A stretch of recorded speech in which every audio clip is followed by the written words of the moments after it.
Okay. When we last left off.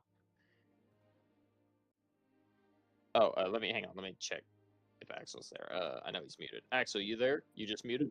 Yeah, yeah. I'm here. I'm here.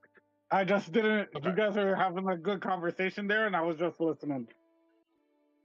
No, that's fine, man. I was just making sure that you were actually there. I didn't want to like start and you were just up away from your phone or your tablet.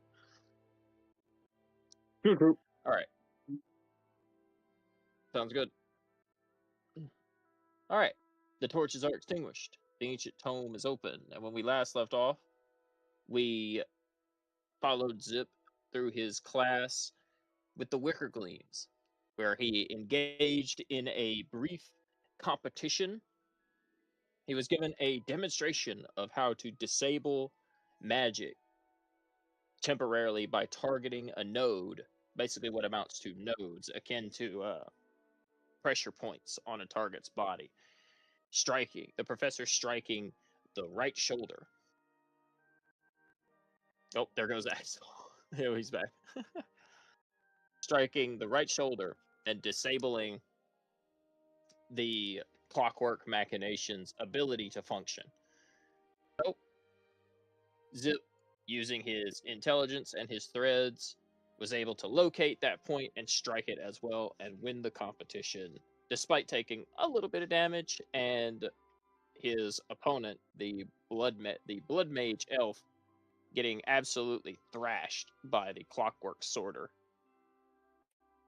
And as he finishes up his class, we go over to Dandelion, who was just about to arrive at Tav's. The magical beast courses, more or less. The magical beasts and handling class. So Dandelion, you arrive fairly quickly, with no obstructions on your way there, breaking apart from your classmates. You return to the outdoors hut belonging to Tab Alta and her domesticated displacer beast. Hang on, let me kind of move everybody else since you are not. The rest of you are not here. You're just there for vision.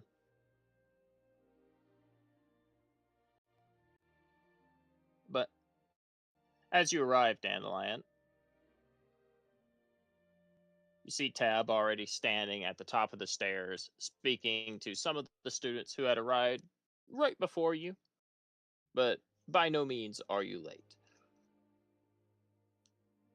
And you see her gesturing to a nearby potted plant, talking about local flora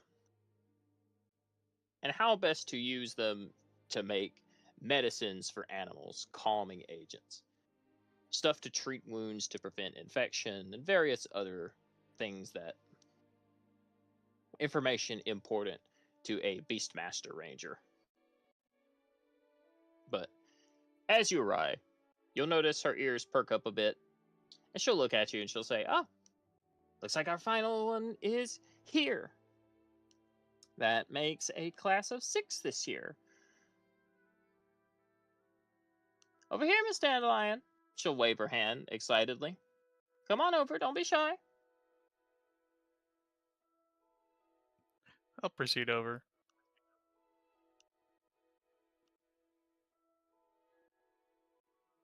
Are you excited for today's lesson? I've already talked to some of the others, and they're a little apprehensive, but I think you'll quite enjoy this. Well, I'm just here hoping it goes well. Well, we didn't really get any one-on-one time last time since you were on your class tour. So I figured I would ask a few basic questions to start. Do you have any experience with magical beasts before we begin? Have you reined any, trained any, ridden any? Dabbled, I'll say, a little humorous to just to get to make sure it gets off that it's sarcastic. Okay. So, I guess your main experience is just conjured creatures, right? Right. Okay. Then, because you're part of this class, I owe you one of these. She'll reach into her pouch and she will hand you what looks to be a white bottomed pearl, kind of split in half down the middle. The top half of it is green with a brownish band around it, while the bottom of it is completely white.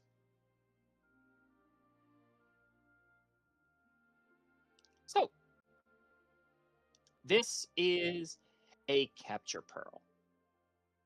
I've already given the rest of the class theirs once they got here. So essentially what we do with this is this allows you to temporarily capture a wild beast. Now, it does not hold them forever. It merely allows you to catch them temporarily for a domestication process. It usually lasts about, I would say, 5 minutes or so. And keeping this pearl on you with a beast inside it lets them feel your aura, more or less. They get a sense of your attitude, how you'll treat them. They learn about you through the enchantment on these pearls just by holding them. It's almost as if placing your hand on another person and feeling their heartbeat. You get the sensation that whoever you're with is flesh and blood, just like you. This gives them access to your thoughts and your intentions. It's kind of like connect. What's that fucking spell? Detect emotions. It's almost like detect emotions wrapped up all in a little ball. Okay. Interesting. And once 5 minutes passes, the beast will break free. Now, there are some enchantments that allow it to persist longer, but we're not going to be doing that because the longer you hold a beast can tend to get. I'll just say some mages use it for cruel purposes, and that's not what we're here for. We're here to learn and expand your mind a little bit and teach you more about the wild rather than just dominating it. So, first, you have to get close enough. You can't throw the pearl, you have to actually touch the beast with it. And once its mental barricade is slightly lowered, it will essentially be absorbed by the pearl. So, here's how we're going to do it. Today's beast we're going to be learning about is quite fearsome, and they have a little bit of a tricksy nature to them. But they are also ferocious and fiercely loyal fighters, especially if you get to know them. So, if everybody will come with me, she'll hop along the crates. And you'll see her displacer beast will just blink right next to her. It will quite literally walk through a gap in your vision and will appear right beside her. I just go around. You notice Tab hops and skips with energy that's a little bit out of the ordinary for elves. Most elves have a stoic, almost stone-like demeanor, but Tab specifically is quite joyous and takes a lot of pride in what she does.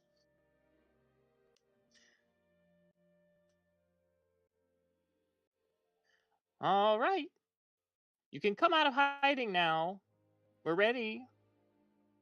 You see her seemingly talk in this direction, but nothing immediately makes itself apparent. Bit shy still. Okay. I'm going to hide myself over here. And as she kind of gets out of sight, appearing out of camouflage, blending in amidst the grassy knoll. A large beast emerges. You're gonna change music. Still chill.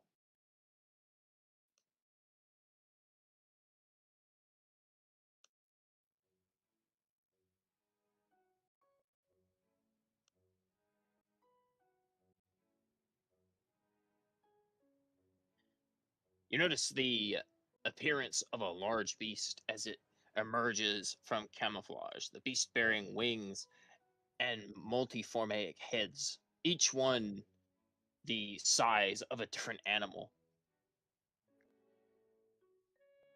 As it appears from seemingly nothing. And I'll give you a little close up as a chimera makes itself well known, although it bears not the usual body of a lion, a goat, and a serpent, but rather more of an aquatic creature, a wolf, and an elk.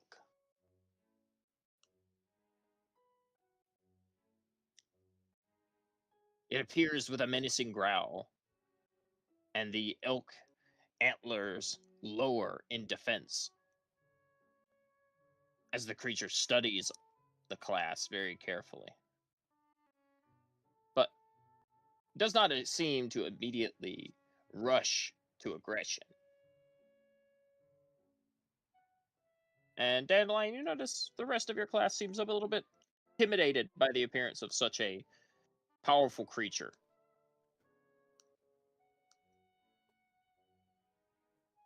And Tab will kind of slink around the tree and just say, I hope you all have experience with the Feywild, because that's our twist for the day. There'll always be a little something out of the ordinary for this class. So, yeah, you're dealing with a Fey Chimera today. Your job? First student to walk up or get close enough to it and trap it in their pearl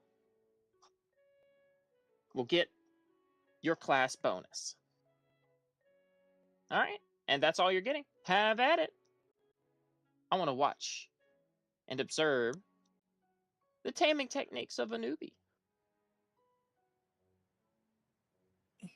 I'd like to assess the demeanor of the creature, the chimera. Make me a nature check. All right. Unless you have Surely. detect emotions.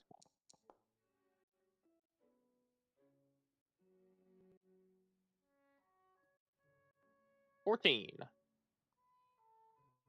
Dandelion, you can tell that the chimera seems to be a bit defensive, unsure immediately of why it is here. It is not intelligent enough to be able to understand normal speech or even face speech, considering it Oh, is you were one of asking me. What were you asking me beforehand? If I had something? Huh? Wait, what? You No, I you said were if you asking had me detect emotions. detect emotions. Okay. Yeah, but I don't think you do. No. Anyway.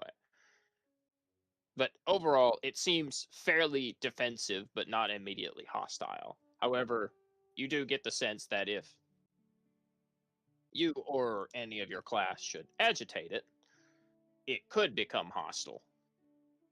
At which point, your teacher might have to step in to help you, as this creature is intensely powerful. I'll approach first with Abraham. Okay. I have no. I think Meow. Dandelion would be vexed by such a task. As you approach first, Tab will follow just off on the side, kind of watching you, both a mixture of curiosity and to ensure your safety, as the other students stay in the back. Make me a perception check. All right. Um, do I get any bonus from Speech of the Woods? What does that do? Gain the ability to decipher noises and motions of beasts. And beasts can understand my speech. Oh, well, your perception check is not for the beast. No, no, just if I'm able to like. Oh, it's not for the beast. Okay, never mind. Oh, I had that advantage, I think, from Sentinel Shield. Okay, if you get advantage, then you can reroll. Okay. All right. 24. With a nat 20, you notice that as you approach, Tab's hand that you can't quite see seems to wave at the other students for them to stay back. You get the sense that she's not necessarily helping you, but that because you approached first, if the beast should feel cornered and surrounded, it might immediately attack you, which means she likely already knows very well on how to deal with such a creature. Very well.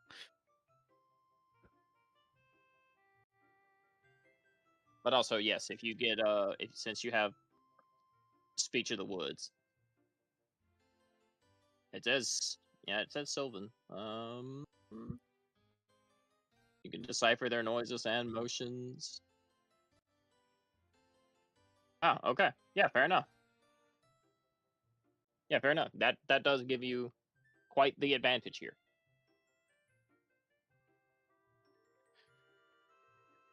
All right.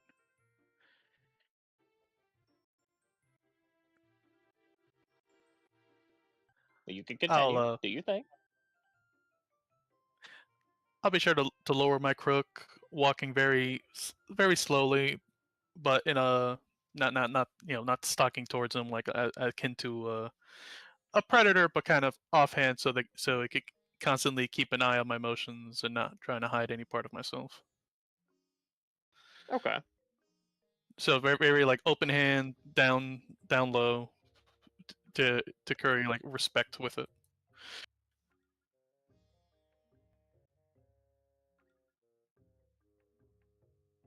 The creature will move slightly to the side, giving itself more space to move as you approach. You get the sense that, despite it backing away, it is curious of your intent, as its three heads watch you. Their gaze is ever fixed. You needn't fret. I am a friend. I merely wish to admire your wings. I have never seen such before.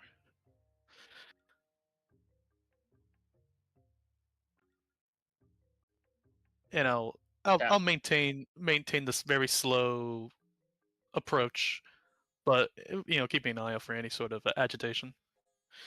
Mm. Tab will hop up on the beside you on the hut, or behind the hut, and she will say, "Remember, it is a fey chimera. There is more than one way to garner respect than humbleness."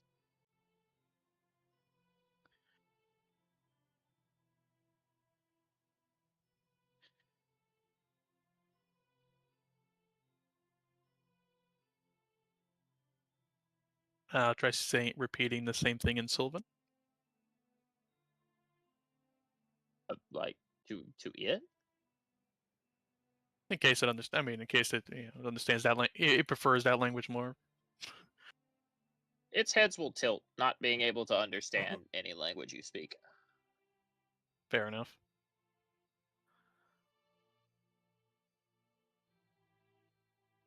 Although, do I get anything from Speech of Leaf and Beast?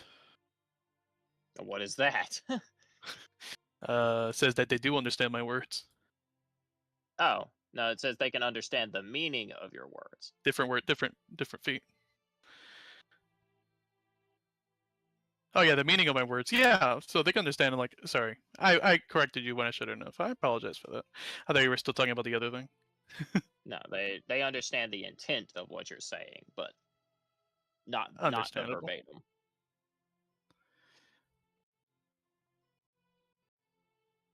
Fair enough.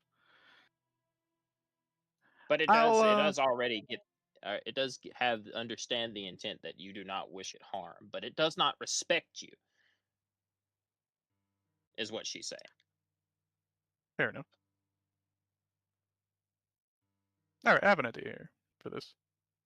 Although this one's gonna be a little work with me. Okay. I'm listening. All right. I'll come right here, and I'm just gonna sit crisscross applesauce onto the floor, onto the grass, and I'll take out from my belongings an apple. I'll start cutting pieces Okay. of it. Okay. You cut pieces of it. The chimera will. I suppose what it would do is it would drop its defensive postures, but but its heads will raise a little bit, more out of curiosity. I'll put out a little I don't know if I have a plate in my belongings or any such, but a little thing so I could lay out the sliced apples, and I'll put it out in front of me. It'll be out towards him. Okay. You see the heads will turn back and forth. They seem to discuss amongst each other amidst the bestial grunts and groans and the occasional growl.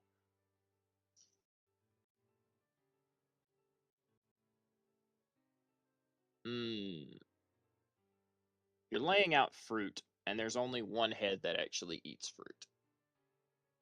I'm sure So the I'll tell wolf you can be what. an omnivore at times. Sure. Make me a.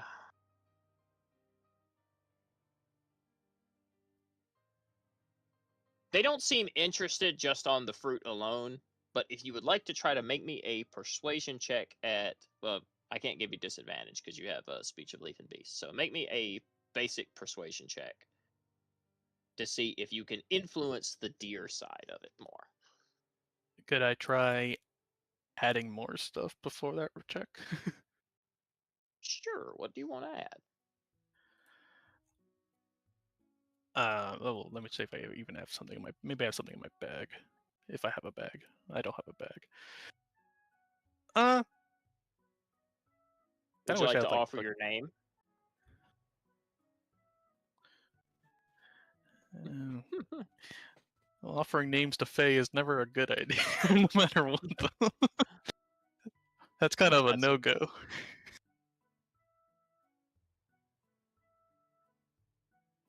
true, Hmm. true. But remember her advice, or remember what she said.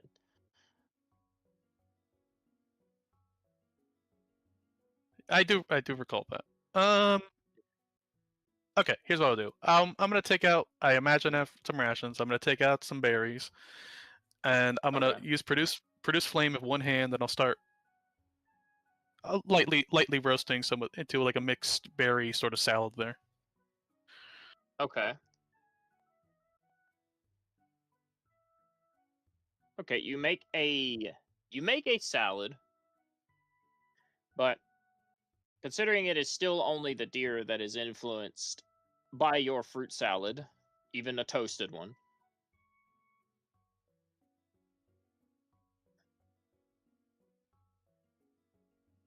You know what? Mm, it's the wolf that's the leader of the heads, but Wolves eat because you're berries too, going smile. not this one. Oh, I'll convenient. I'll still give you advantage on the persuasion check, but Yo, I will raise the DC though. ready for that double nat one? Right.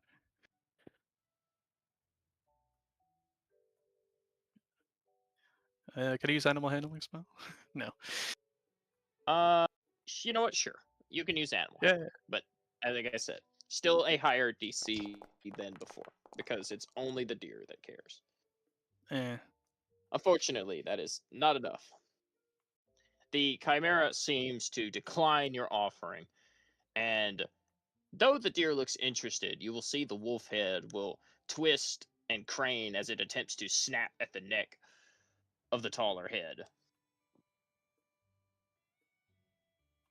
Its tail will whip back and forth more ferociously as the sea serpent head kind of angles off to the side, as if it's looking at you more intensely. Kind of wish I had a conjure fish or something. Conjure fish. Yeah, conjure. Just, oh, yeah. Um.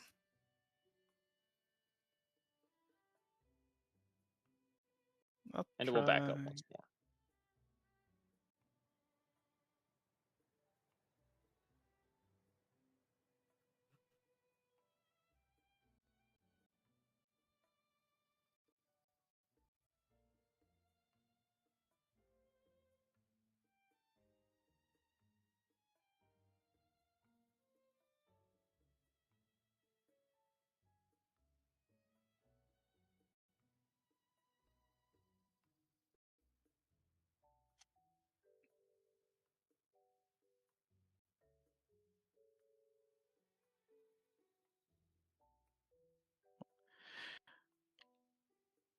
I mean, I could just try speak of animals. I guess. Now you could do that if you wanted to just cast Speak with Animals and just talk to it. Yeah, fuck. I'll just use it. I was trying to just avoid it, but gotta use what you got, I guess. All right, Speak of animals. go ahead. I got Go to. ahead and cast. Yeah. Go ahead and cast it.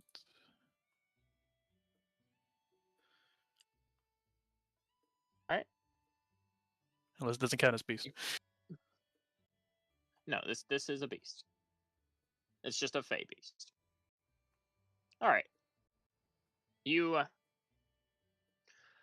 you cast Speak with Animals, and almost immediately your senses become in tune with the speech of nature, and the chimera's words become more than just grunts and growls, and they clear up as if it is no longer speaking a foreign language. They seem to be talking amongst each other. You'll hear the sea serpent hiss. She attempts to trick us. And the clearly what amounts to an elder elk will say something along the lines of, her posture, she offers us food and holds no hostility. But the brazen and more aggressive wolf will say, no, we will decline. We will not be tricked.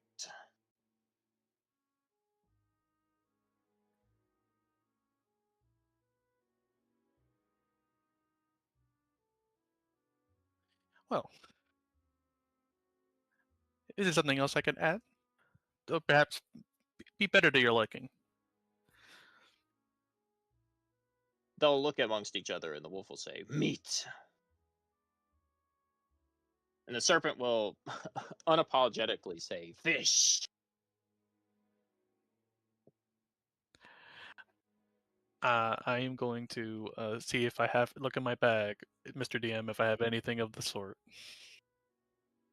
If you have if you just have field rations, you probably have something along the lines of dried beef or jerky. But no fish. No fish. All right. I'll if I have it, I'll take it out.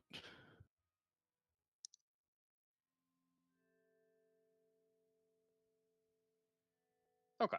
And it's not in your character sheet, but that's something I would just assume you would have. So you take out some dried beef and you lay it out on the table, and they'll seem a little bit more acquiescent. But the serpent, ever ever the sly one, will say, "It is a trick, just like our last master tricked us." And he is not convinced. Do you wish to tell me about him?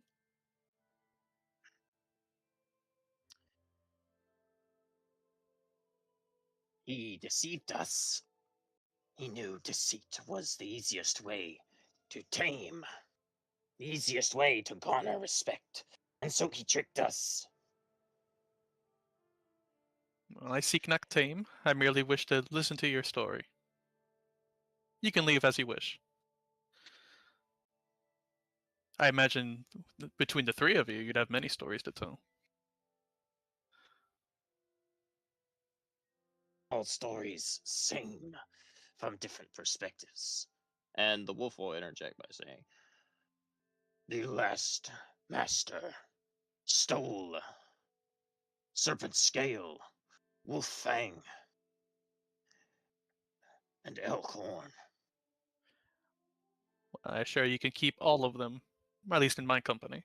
And then if anyone comes around wanting those pieces, I'll make sure to put a stop to it.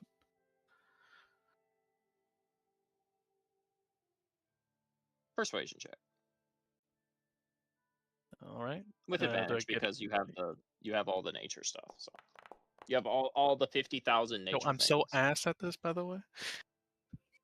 True. I, But yeah, even I with don't the have anything for that. even with the nat one, they don't immediately shy away or call you a liar. However, the wolf will say, your words are not convincing. You are too weak. You would be dominated were our mood to shift. If I am too weak, then you should have no problem being in my company. I'm no threat to you, after all.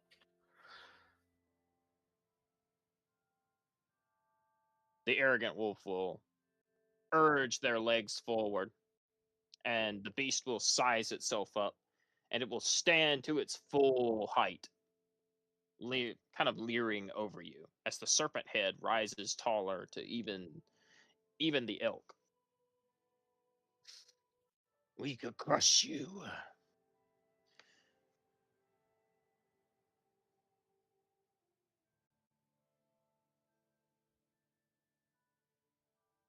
I'll look up at them. I'll try to remain stoic. Not going to try to show fear, but not necessarily show anger in response. Just merely seeing if they would follow through immediately with such a threat. But I won't like run away, shy away, or move. Okay. I mean, as you stoically stand there, you'll I'll see sit. I'm the still sitting with the food and stuff. oh well as you sit there and let them tower over you, the wise elk will turn its head. Despite your vulnerability, you are protected by one stronger than even us. It would be foolish to strike you, even if it to prove our point.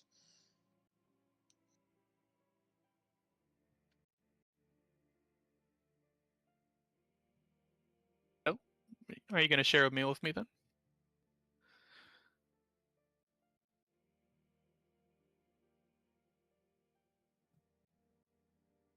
Hmm.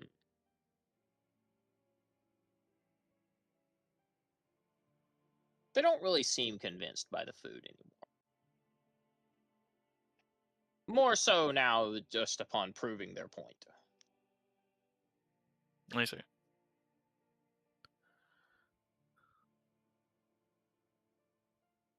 Also, you get the sense that when they were brought here, they were probably fed and well kept. Well, it was a angle.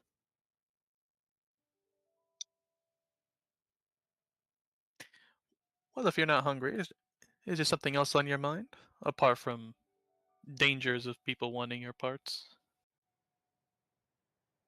I'm still interested in your stories, even if your stomach is full.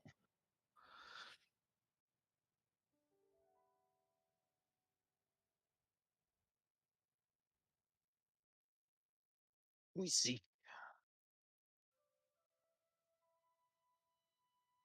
we seek the death of an elk. And not an elk. We seek the death of an elf. A thief who stole our name. We will take yours. Why take mine when I can help you? No reason that there need to be two names stolen. You are too weak to help us. He has overpowered us with his tricks, as we would overpower you. So what chance would you stand against either? Well, if you wish to bat an eye as someone offering their aid in good faith, I would think that the stories of your grace and elegance would be ill-suited.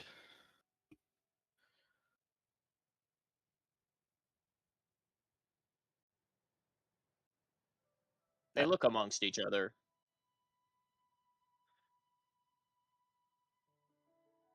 And were we to consent, what would you do? Mm, even if I were weaker than you and I would be unsuccessful, what is the harm to you? And if I were to perhaps actually succeed in such a task, you can only benefit from it. Your name can't be stolen again by me, can it? Hmm, a pretty good argument.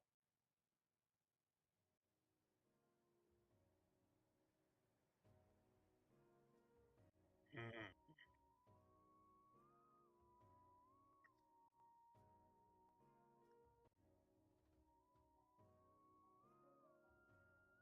Very well. But for this arrangement, we will watch you slay the name taker, and you will gift our name back to us. Should you fail, then we will eat you.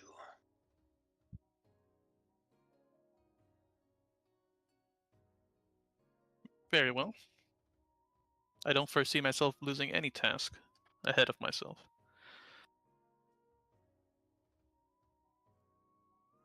And we consent to this trial. Perform whatever ritual you intend to.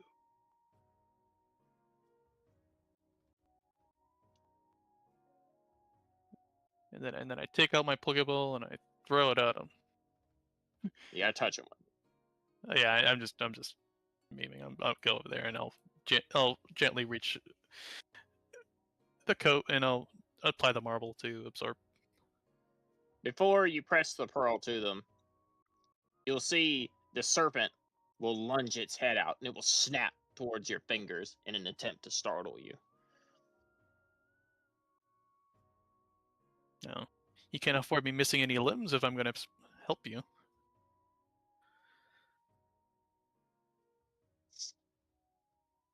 Just making a point.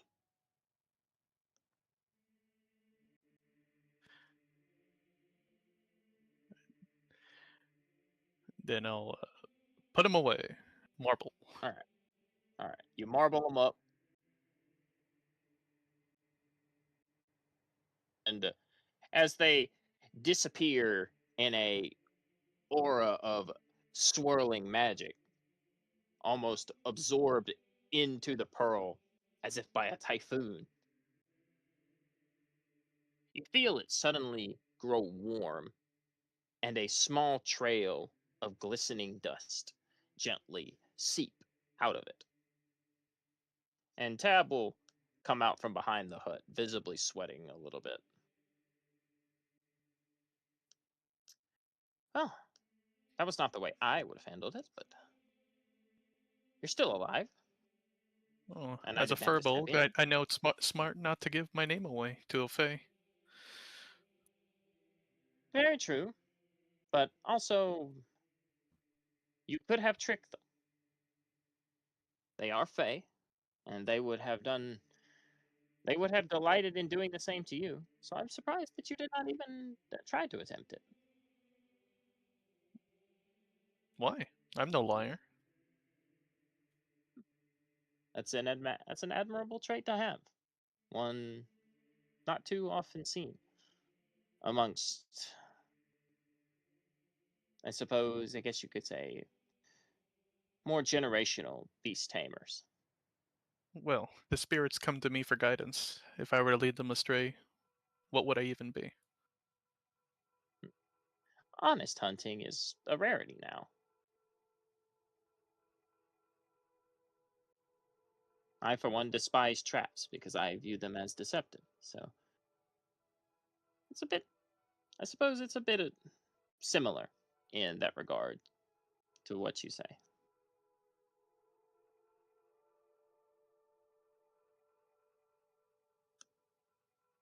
But well done. So keep them close,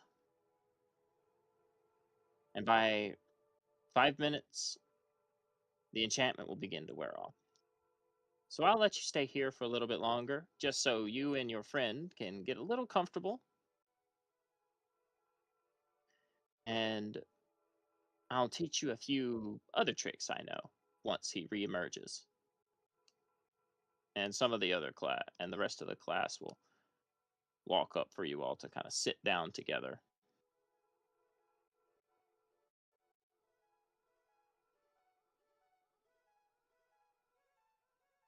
And once the chimera reemerges, having been visibly calmed down once it understands a little bit more about you and your feelings, your intentions, as well as the warmth of your body, seeing you as more than just a meal, Tab will explain to you more about the nature of the wild and how every beast has its own unique thoughts and actions and the way it works. All right. And before we go to the next scene, Dandelion, I am going to add, well, not to your token, but I'm going to add to my notes what you gain from this what you gain from your class. Okay.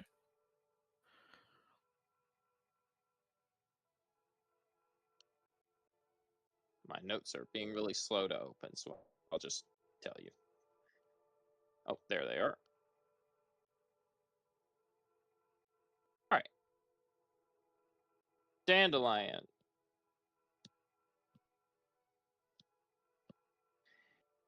You gain what I've called it, Stalk of the Chimera. Once per day, you can call upon the Chimera, and it will perform an attack of your choice with one of its 3 heads, each one of them doing a different thing. But you can only use one head for now.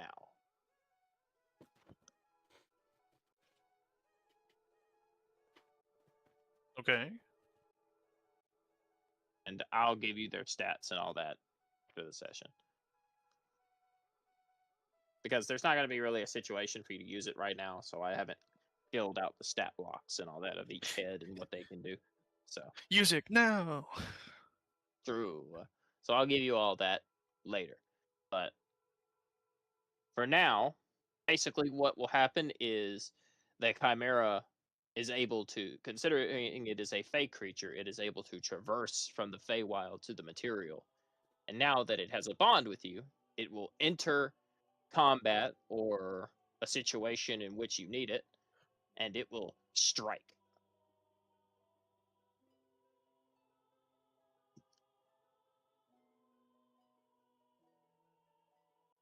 So now that Dandelion's class is over, welcome, Toy. How you doing? You're muted. Sorry, I'm good. I'm good. Sleepy, but good.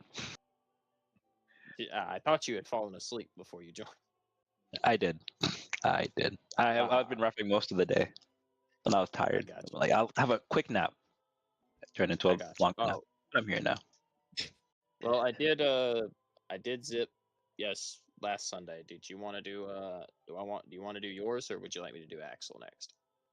I'll do mine next. Okay, because I know you're tired, and if I do Axel, I don't know if you'll fall asleep, but I figured I'd ask. I'll do mine first, and then I'll fight to stay awake. Okay.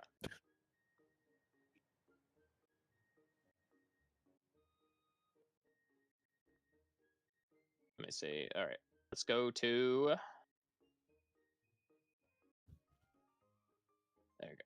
Let's go to arcane crafting with Gearmonger.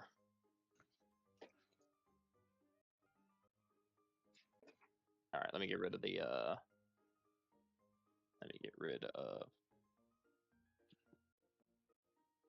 our extra, the rest of the class.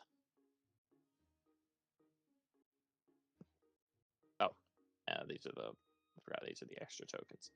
Get those to the side. All right. Hang on. My cup is in the kitchen. And since I'm doing Gearmonger, I have to go get the cup. So give me a sec.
Oh, I think, and while I was getting the cup, I think what I'm going to do is I'll do Axel's extracurricular next week, and we'll go ahead and do necromancy after Gearmonger. That way, I can do the story stuff before Toy falls asleep. So, we'll get everybody together for necromancy, and I'll do your thing next week, Axel, and give you your little extra ability or feature that I have for you. Go with me. All right. And then I also fixed Gearmonger's extra cannons that he had before. So there they are. Nice. There's that one. And this one. Because as originally when I made him, he had three cannons, and then Foundry fucked them up. So they all turned into the same one, but I fixed them.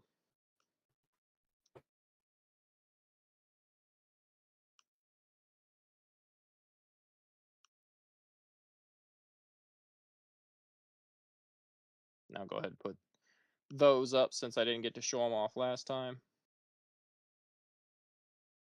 Telescope. All right. True. That's for aiming, clearly. It's a sniper cannon. Need. All right.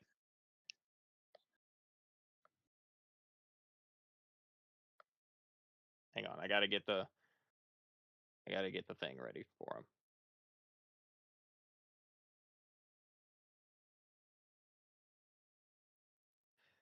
As you arrive at arcane crafting, well, first of all, he's not there. That's just where his token was positioned last time it was on the map. You realize that the professor is a little late, and after you wait about 2 or 3 minutes with kind of some of the other students looking between each other, he comes up from back down the mountains through this little doorway, kind of hidden amongst the rocks. This staircase that was not really easily noticeable as soon as you enter the class, that disappears up into a tunnel amidst the mountains. And he'll, from behind his respirator, he'll walk on a cane. You notice that one of his legs is completely gone and is replaced with a clockwork steampunk style machinery. A little reminder of what he looks like.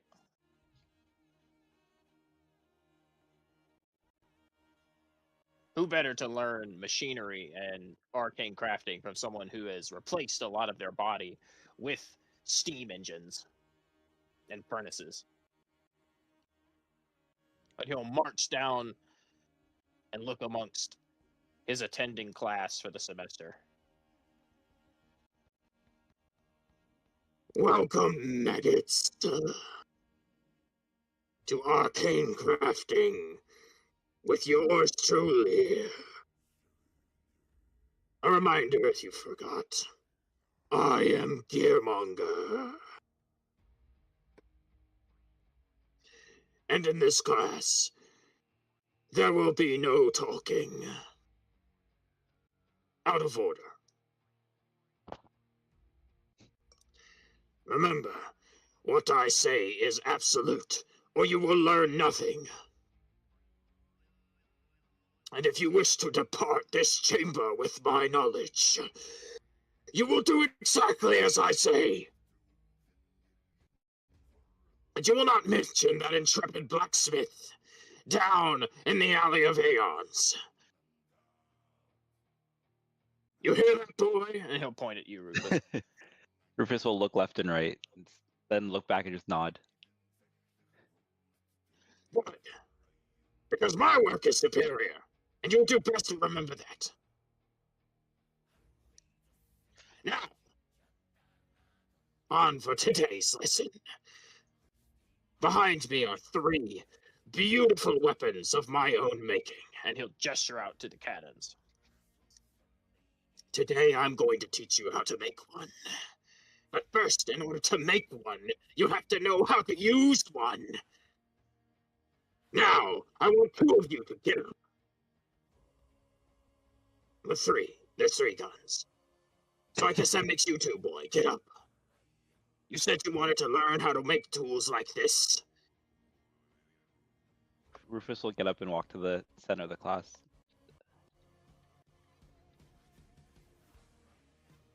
All right. You'll be joined by 2 other students who will stand up and you'll notice them a bit unnerved by Gearmonger's loud demeanor, and he'll kind of, as you stand right next to it. What are you doing? Stand amidst your classmates.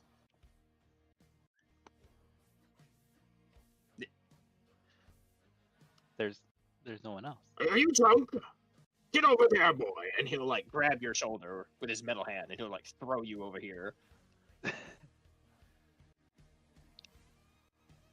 Now that you're all lined up properly, I suppose some of you will have to learn how to take orders or read directions. He'll walk around his desk, and he'll get cozy in his big chair. All right, young men and women of the future of the techniques of crafting. Your goal today will be to pick a gun. Pick your favorite. Think of it like a chocolate. Each of you have your favorite sweet. Well, each one of these guns is just as sweet as the finest chocolate. So you will pick your favorite, and you will learn everything about it.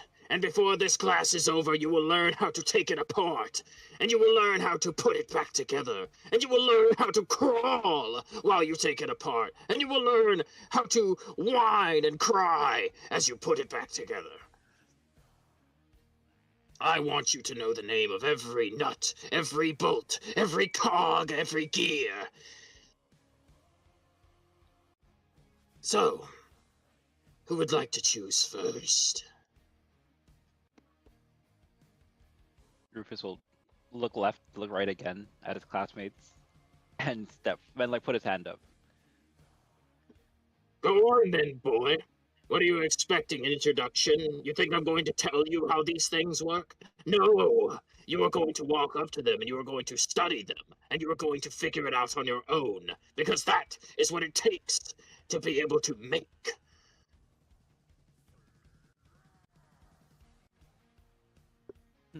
All right, Rufus will Rufus, walk up which to the one of cannons these...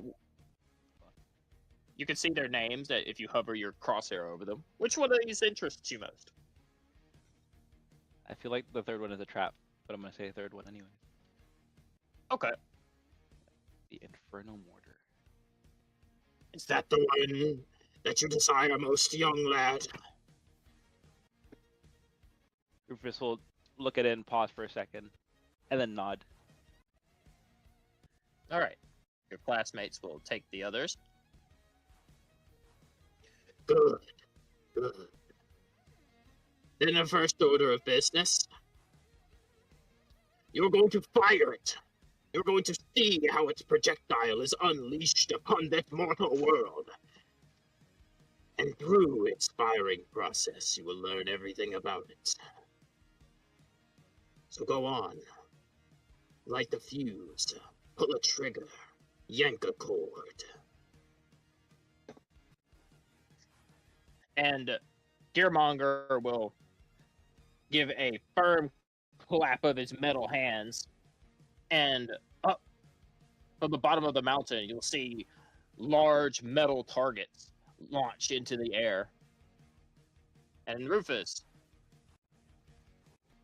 the Inferno Mortar, well, any of the magical cannons, use whatever your casting stat is as their attack bonus. So, Okay. go ahead and make me a ranged weapon attack using your wizard, right? Yeah. Intelligence.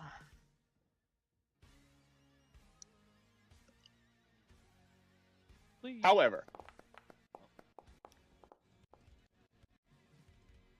that is good, but your target, you notice one thing in particular. Your target is a lot further out than theirs. The heavy long-range cannons appears to be about 180 feet. Oh my god. Why does this one still have the... Okay, the second one is warp lightning cannon.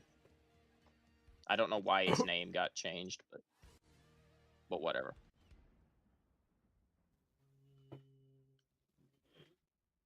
There we go. That fixed it. There you go. It's the right name now. Well, that would have made a bit of a difference. That's okay. I'm All right, kidding. do you want to I switch? like the Inferno Mortar. No, I'm joking. I'd say if you want to switch, I'll just change the description ever so slightly. Lightning or fire, your choice. Fire's cool. Okay. The lightning cannon, you notice, appears to be really close, but the Inferno Mortar's projectile goes out about 300 feet. And you can attack with advantage. Nice. Let's do it again.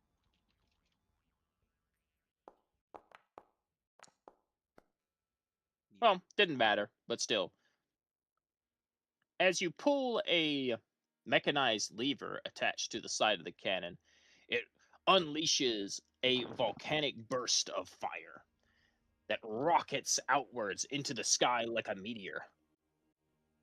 It careens downwards and explodes the target in a absolute display of raining magma. The warp lightning cannon will fire a projectile that appears to punch directly through its target, splintering it into small projectiles as it arcs outwards like a chain. And the long-range cannon will fire a projectile that punches right through its target. And you notice that it hits with such force that it seems to be able to pierce multiple targets in one shot.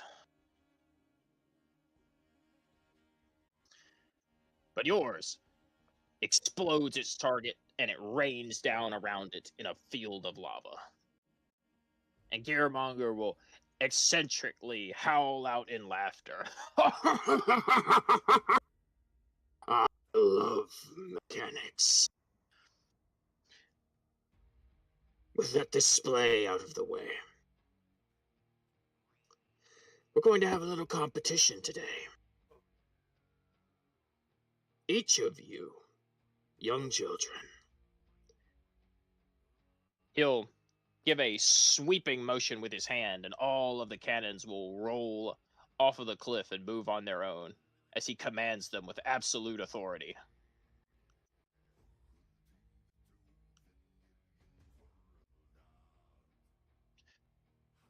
each of you young children are going to take your cannons that you chose apart. And you are going to put them back together without any instruction. First, to complete their cannon and get it to fire exactly as you just saw, will get to keep it and take it into the college with them. Now, how does that sound? Rufus will smile. And if you wish to disassemble it and add it as a part of your tools or weapons or whatever for future classes and lessons, you could feel free to do that. I will relinquish my command of these weapons to you, the winner. Well, what are you waiting for? Get to it! You could have started already. Instead, you waste your time listening. One of your first instructions, Rufus will start to say, and then he'll just turn back and then start working on it. What did you say, young lad? Remain silent. That's what I thought. All right, get to it, Rufus. All right, I guess I'm gonna start walking around it and just seeing, I guess, all the parts, seeing how it fires, seeing like, I guess, where it loads from. Basically trying to investigate anything I can about it. All right, you can make me. You can make me either insight, investigation, or perception.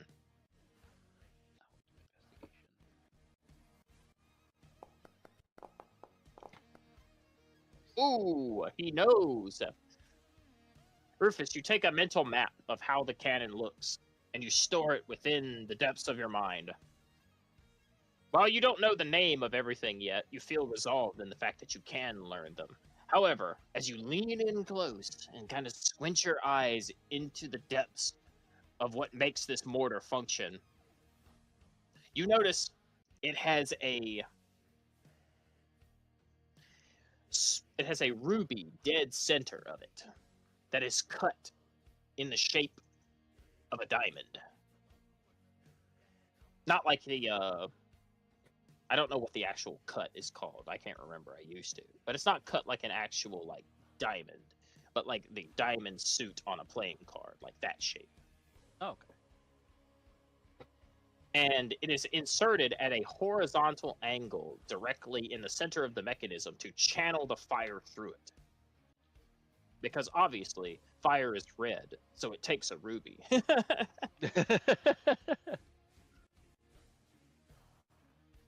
And you know that should you tamper, well, you kind of figure that should you tamper with this ruby in the incorrect way, the mechanism, rather than fire correctly, would tear itself apart.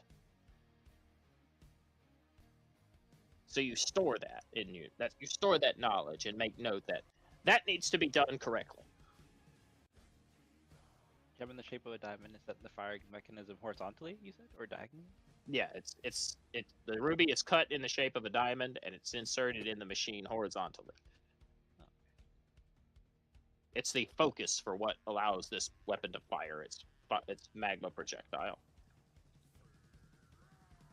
Okay. And you feel resolved that you can take it apart. But go ahead. Was it Rufus noting that it finishes like walking around the cannon? Like, all right, I got the lay of it physically. Now let's see, I guess, magically, and then can like Arcana check it or something to see if any other magic components. Yeah, go ahead. You can Arcana check it if you want to.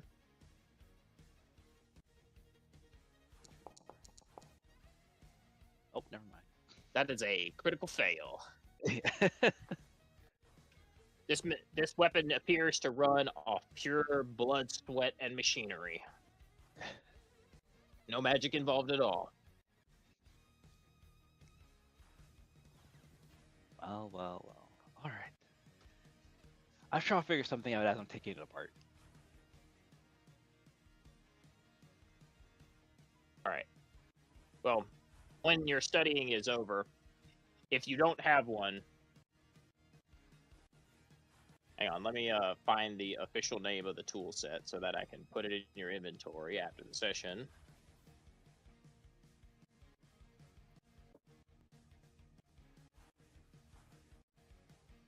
Probably should have put it in your inventory beforehand. before the session started, but I'll fucking rectify that later. This is He will in give you character for a Rufus. free. Oh, go ahead. No, so this is in character for Rufus. He will come to class unprepared and then need to borrow Oh, the tools fair from the enough. professor. Yeah. Gearmonger will give each student a free set of Tinker's tools. So you have a set of Tinker's tools now, even if it's not in your character. Nice. Alright. Gonna set to work. All right. You manage to take it apart fairly easily. Even despite your inexperience with the Tinker's tools, your expert studying of the mechanism and how it works allows you to quickly disassemble the cannon until it is nothing but a large barrel, a couple wheels, and an array of parts that you realize you suddenly don't remember where they all went together.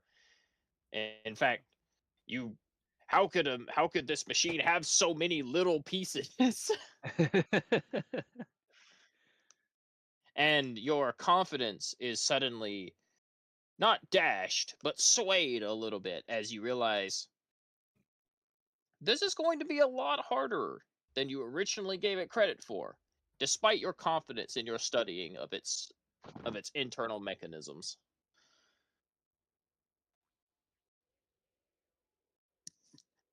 Make me a perception check, because your passive perception is not high enough. Hoping. Okay. Nice. Very good roll.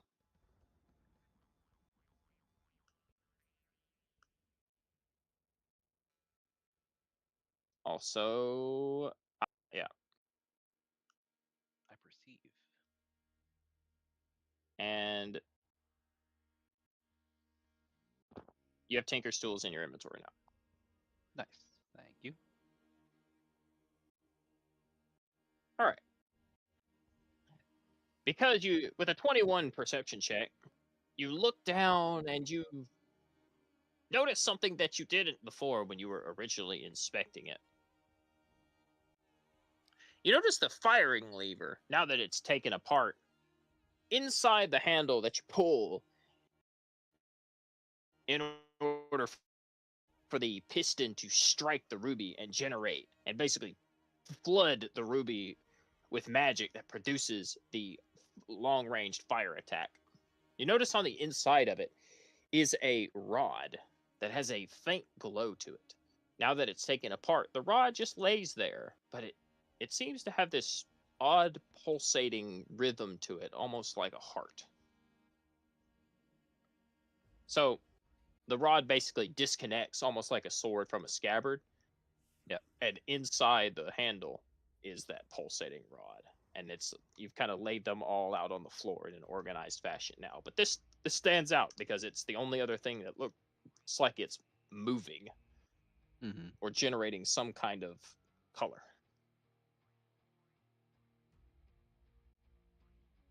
Interesting.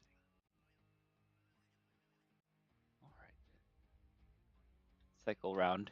Look at all the pieces again. You I look notice back at the that professor. your on. competition manages to get theirs disassembled as well. Jeez, they're fast. All right.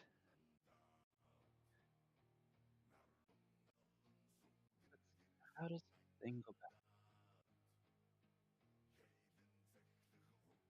Did you want to ask a Gearmonger something?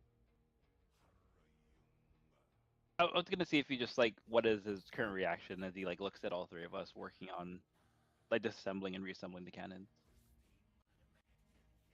You notice that he watches mostly with a discontentment, almost as if he is just unsatisfied with all three of you. But when he notices see the rod and stop to look at it for, you faintly think you see a raise of an eyebrow.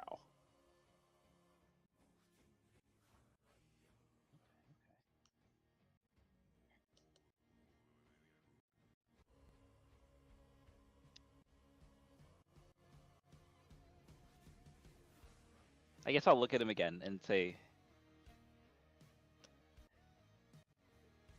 I'll open my mouth to say something and then pause. I can do this on my own. I'll mutter under my breath instead. Fair enough. Trying to impress the professor, I see. Yes. All right. Is there any other ways All right. I can? No,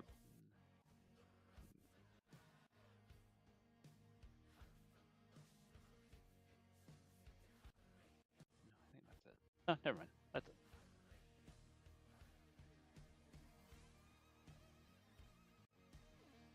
All right. Is there anything that you want to do? Any check you wanted to make, or did you want to try to put it together? I was thinking, I've perceived it, I've investigated, and I did Arcana, although the Arcana was bad. I will let you do Arcana or History on the rod, if that was what you wanted. I'll make a history check. Let's see. Man. While not great, you realize that the rod is made of something called cold iron. It is iron that is enchanted, and rather than quenched in oil, it is quenched in dry ice. But rather than making it brittle and snapping, its infusion with magic allows it to resist the dry ice's rapid temperature change and imbibe some of it and become more reinforced against extreme heat.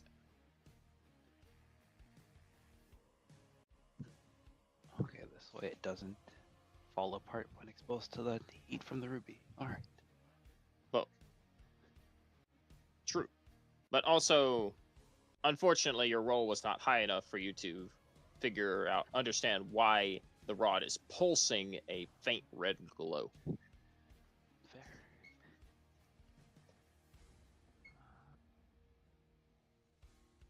I guess, would casting Detect Magic help me in any way? Yes, it would. It would actually, yeah. But you would, unfortunately, ritual casting it would take probably too long. No, I'll use a spell slot for it. Because I know, like, I'm trying to win a competition, like, rebuild it first, so I won't worry about ritual casting. I'll just straight up cast Detect Magic. Okay. Let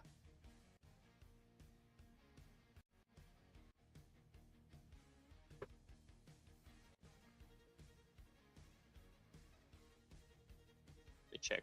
I guess maybe Identify would be good, but I don't have that one. We'll see Detect Magic. Let's just see if there are Alright, any more magical components. You detect magic. Let's see.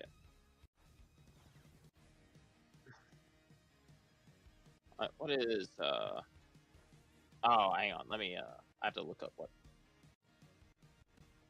Like, I know the spell. I know the spell that was used on the rod, but I have to look up what school it's from.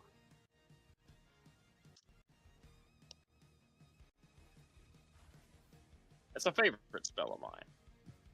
All right, you detect abjuration magic upon the rod. Very powerful abjuration magic.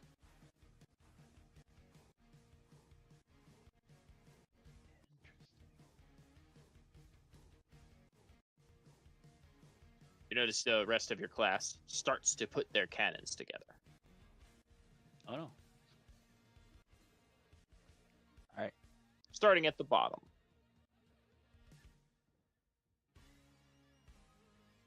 I will follow suit. All right. You begin to put it together. You start with the parts you know. You make a few mistakes here and there. You realize that your class also makes a couple hiccups here and there, but all three of you start to get it quickly sorted. You realize the race is close. But also, you come to understand that despite his arrogance and his attitude, Your professor is there for you to ask any questions, which is a part of his job, even if he does not directly outright say it. That is his purpose as a teacher. If you wish to ask him anything. This is only your first lesson.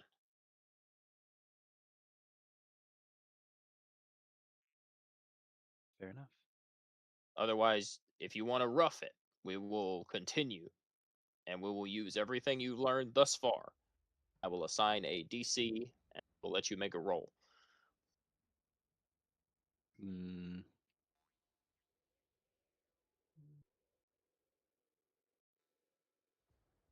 Okay, I will bite the bullet. I'll turn around. Professor, I have a question. It had better only be one, young lad. Rufus will rub his chin and try to think of the best way to, I guess, ask his question, and that'll give him the best answers. And he'll say something like, Just, rem- I don't. Oh, go on.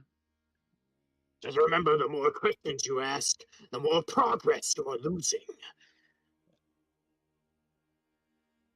Rufus will not understanding. I guess what I'd want to know first, and to get me started, is I've identified this, and I'll point out the rod, and I've identified that, and I'll point out the ruby. But I feel like there's still more I'm not understanding. You don't have to tell me exactly where, but would you be able to, I guess, give me a hint towards what I'm missing?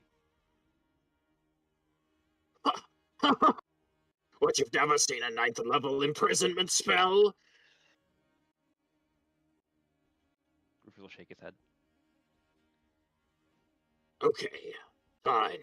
In layman's terms, I secured that rod from a reputable benefactor who knows 9th level abjuration magic, and he casted imprisonment on something and put it in there.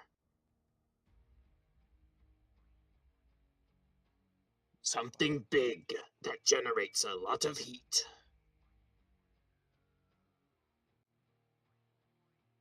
Is there a demon? No. Generate off the heat. Could be a flame elemental, maybe? But at 9th level would be. Hmm. Your first assumption was quite warm.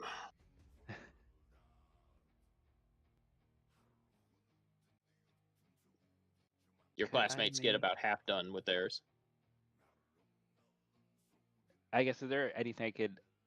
Can I make a check to see if I can remember or figure out exactly what he's talking about? Because in character, like out of Make- character, it's not coming to me at all. You can make history All right, let's do history. or Let's- arcana. I'll take history or arcana. Damn. 14. Based off of the heat and his specific words, it has to, you figure that it has to be a high level devil that's at least around, I gotta use I can't just say very strong because it's not gonna give you a good idea of how powerful it is. But so I'll use monster manual terms for this specifically. You get the sense that it has to be a devil that's around CR 20 or higher. Quite strong. That's trapped within inside that metal rod.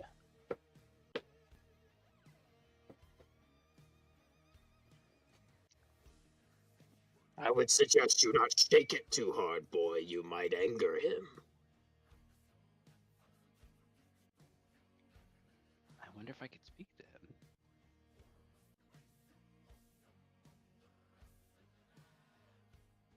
Fearmonger will he will fall silent after that answer, and he will just watch what you do. All right. Rufus is gonna, I guess, step up to the rod. Is it just generating heat and shaking? Yeah, it just pulsates, and it has a faint heat to it. All right, I'm gonna try to pick it up. All right, you pick it up. does I guess if anything changes me picking it up, can I? Is it vibrating any specific pattern or anything like that? It has the heat that emanates from it has a pulse almost akin to a beating heart. And I suppose if you look really close, you can see what you think are glowing veins running along the inside of it.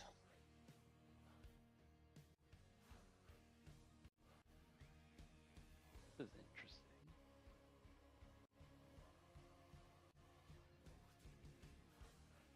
All right, I'm gonna I guess continue to try to put the cannon back together. All right. Well, Rufus, you have secured enough information to make your roll with advantage. Nice. You did not need to know what demon was inside or what devil was inside of it. Just what the source was so that you know that you cannot put the rod too close to the ruby, and also that there must be a form of separation between them so that they do not come in contact together. Otherwise, the ruby would explode and you would unleash a pit fiend in the middle of class. All right. So, make me a check. Make me a check with Tinker's tools. I know it says DC 20, but the DC is not 20.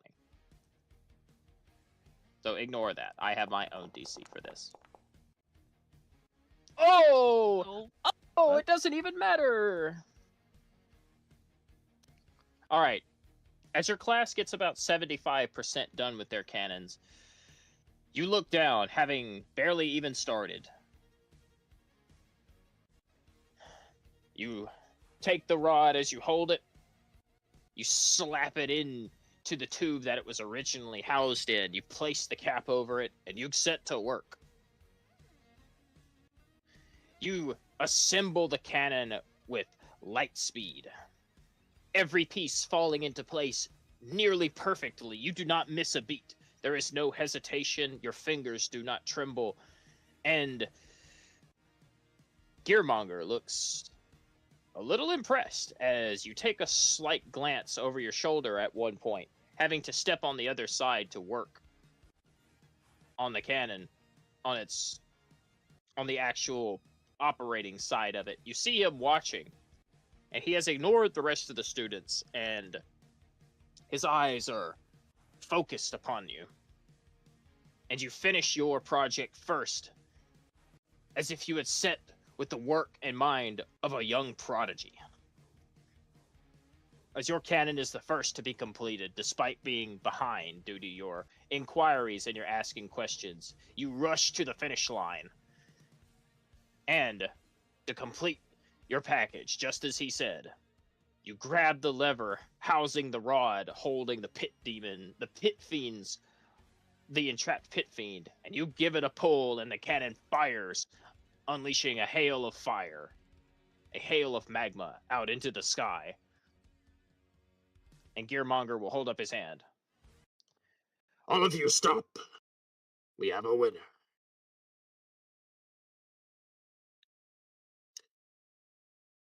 Well done, young man. Within your heart bears the work ethic of an arcane smith. You exemplify what this class is about.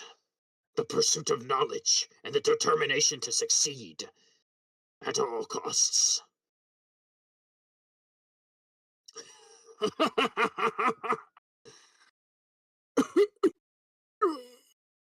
He'll kind of wheeze into his mask.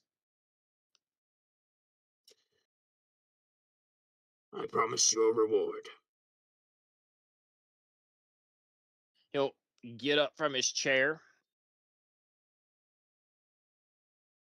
and he'll take out a humble wrench. And he will give the cannon a little tap.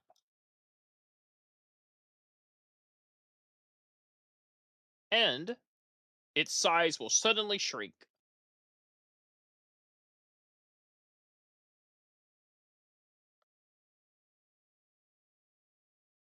It will shrink from its huge size.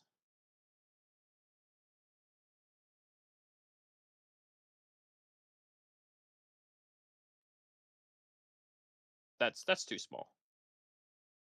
A little too small there.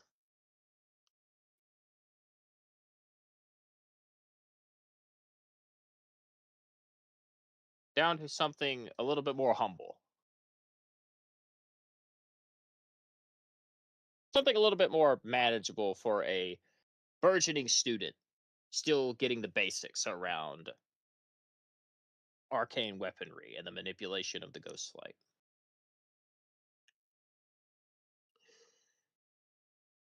And there you have it. An inferno mortar of your very own. For you to take with you. Rufus will just be grinning at the professor and at the cannon, hopping back and Dash forth dancing. between his feet. Yeah. Yes, yes. All right. And now, Rufus, you have what is essentially a follower.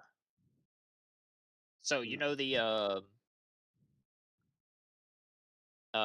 artificer gunslinger class, the cannon master, that one. Yep. You basically have a flamethrower that just follows you now, but its stats are Nice. slightly different, and it fires a projectile rather than a cone. It fires a projectile that explodes in a 10-foot radius. Okay. It does I not love do it. damage on contact. It forces a deck save. Like a mini fireball. Basically, yeah. Just a 10-foot Nice. radius. But it will also hit your party. That'll be okay. Unless you wish to make modifications, and you have a class for that. Smile. True. But as of right now, you cannot take the cannon apart. I mean, you can take it apart, but you do not have the capability alone to infuse it in your guns or turn it into something else or do anything with the parts that you know exist, which uh when we go to when we go talk to a Gallium in a couple sessions, you will have the opportunity, if you wish to do something with that rod and that ruby, or enhance your cannon in some way, you can talk to her, even though you know Gearmonger will not like it. Well, I guess my long-term goal is to show both of them the benefits of combining their crafts. So If you are, well, that about wraps things up for the day. Those of you who did not participate, I hope you walk away having learned something with your laziness. Remember, this class is about being active and exercising your mind. Dismissed, all of you. And those of you who failed, I expect better results next time.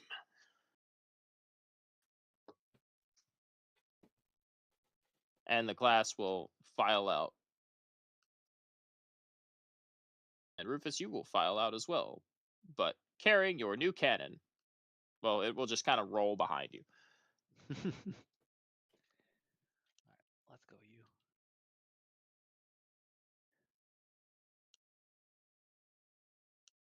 And I'll give you I got to give you control of it.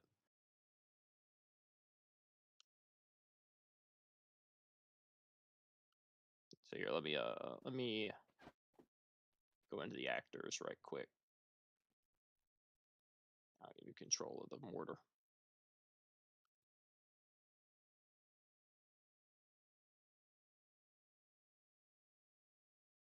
All right, you should be able to move it now.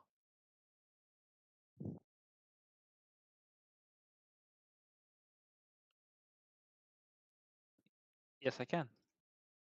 It works just like an artificer's cannon. You can use your bonus action to move it Oh, okay. and All right. attack with it.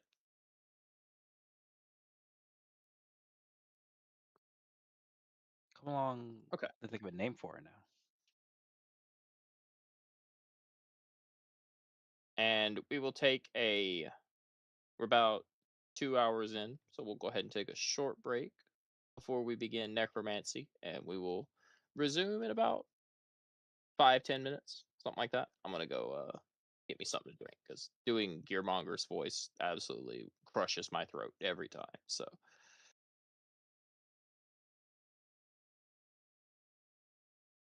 I'll put on a little background music, and I'll be back in a second when I get me some.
Okay.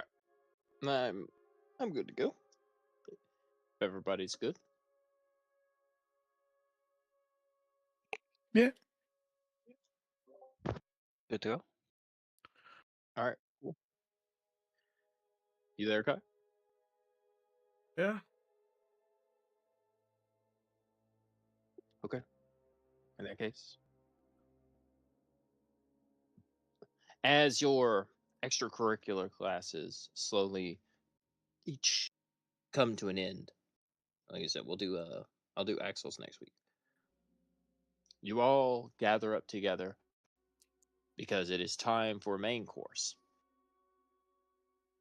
Together, you meet up with your fellow first years, and you all walk together, textbooks in hand, on your way to necromancy.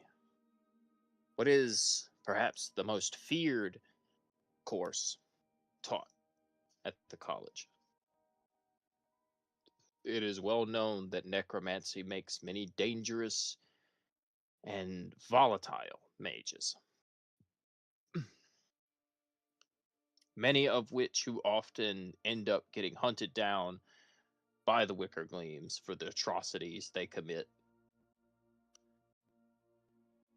And it is, of course, well known that many of their wishes are to become liches, to achieve life everlasting in undeath.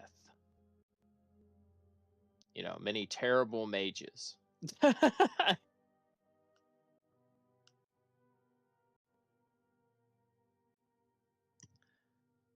But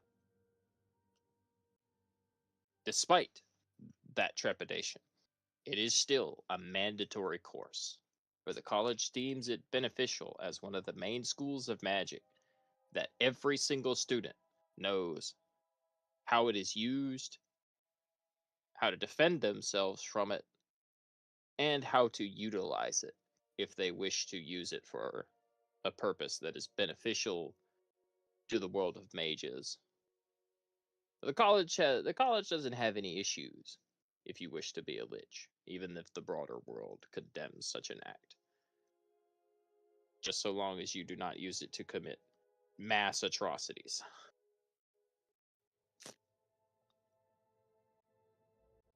But necromancy teeters on the same sort of spectrum as oneromancy, dream magic. It is close to teetering onto being one of the courses that will no longer be taught, despite its status as a main school of magic. You walk into the classroom, and it is dimly lit. And I forgot to put a light in the room. I just realized that. Truly. It is dimly lit. It is truly dimly lit, that you cannot see anything. Help, I'm in But the dark. as you all enter, your eyes slowly adjust, and the room seems to breathe some light to it.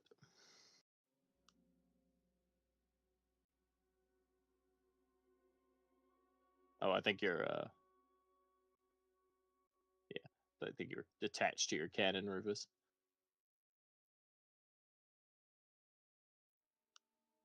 Also,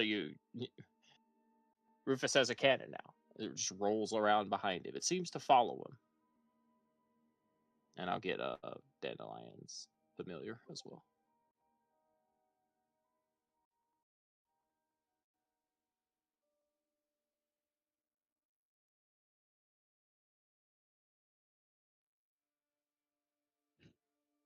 My cannon will wheel up to the little familiar and gently nudge it, and then and then turn to the back of the classroom. Dandelion, that is not a familiar. It is just an enchanted cannon that just rolls around behind. Damn. I'll try to shimmy my way into a desk that isn't pushed into another desk. Hi, Camera.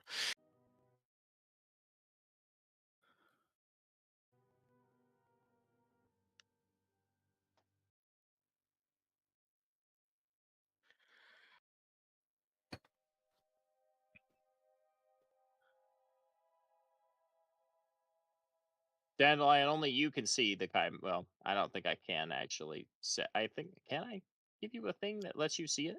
Either way, it's invisible, but theoretically, only you can see it.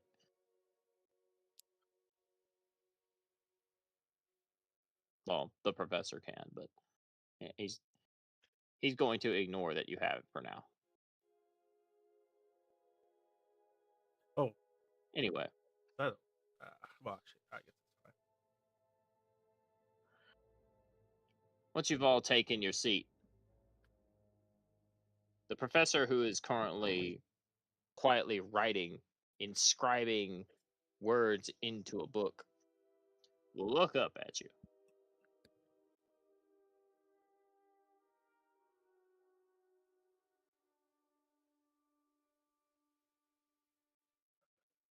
He boasts a familiar beak.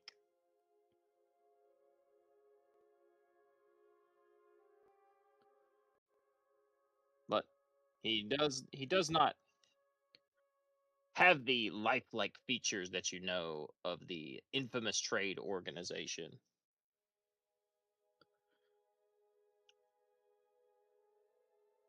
So you can only assume that perhaps he once was either a Kinku or an Aarakocra.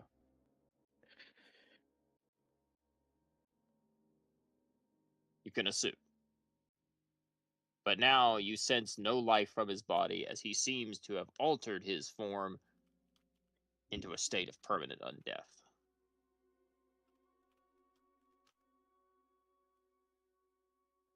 His eye, the soulless, empty sockets of the skull that makes up his head, these small glowing pupils within them, will scan the room,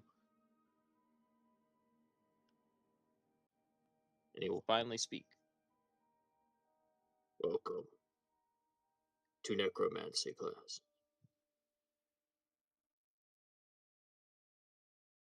I will start by asking you all a question. How many of you fear necromancy?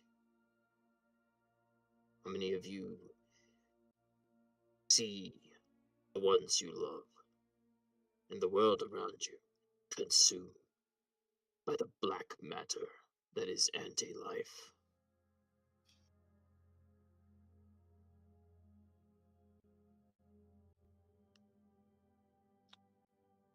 Ah, bold souls I see this year.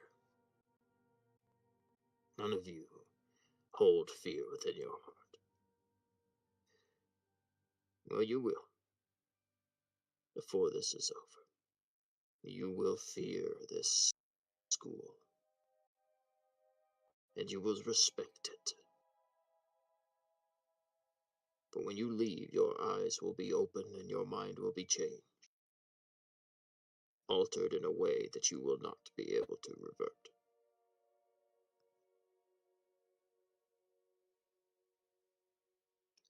So I will begin with an easy question. How many of you know what a phylactery is? Please, raise your hand if you know. Yes, right now. Okay. He'll gesture he'll point a bony finger at you, Zip. Go ahead. I guess it's like a place where usually a lich kind of holds their not only their own soul but other people's souls as well. Correct. But that is only part of it. I will ask you a follow-up question, since you are the first to raise your hand. True or false? A lich can persist after its phylactery is destroyed.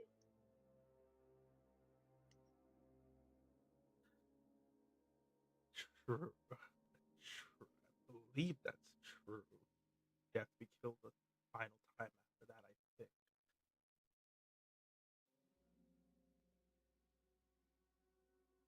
You would be correct.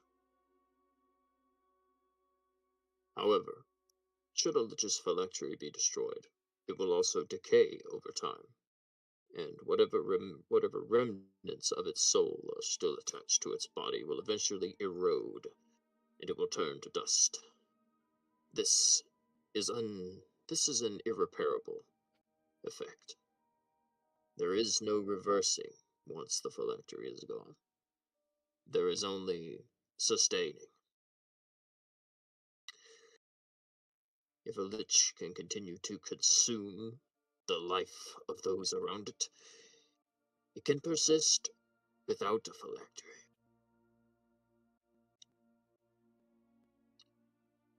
Now, I would like to ask this class a question. And this is for extra credit. Can one of you tell me why I am explaining this to you?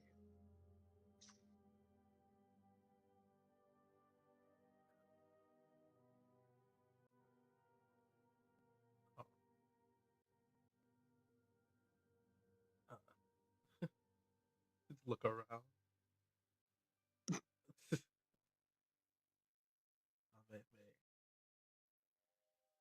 Oh, man,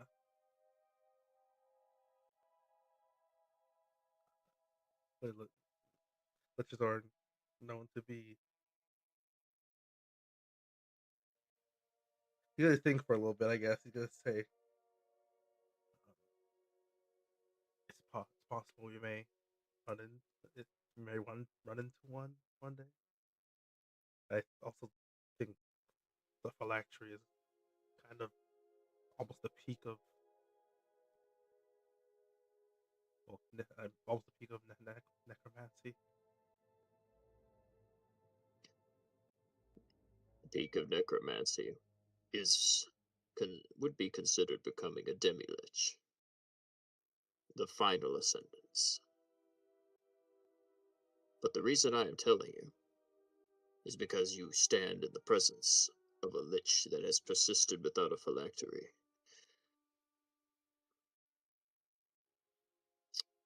for 500 years.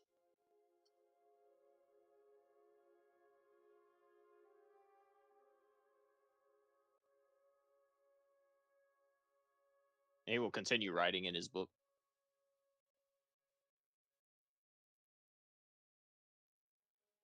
Before he slowly closes it with a hand. And he'll get up and walk around from behind his desk. Today's lesson is about the nature of focal points. A phylactery is a focal point. A key part of necromancy is in binding an inanimate object with anti-life, giving it the ability to persist in a state of undeath. The binding of magic outside the body to something inanimate. You do not know it, but there is an item in this room that I have already enchanted with the effect of a phylactery, although the spell was modified.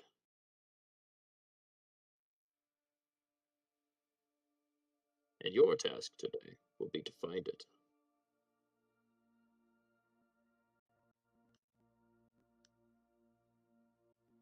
Of course, do not expect it to be easy.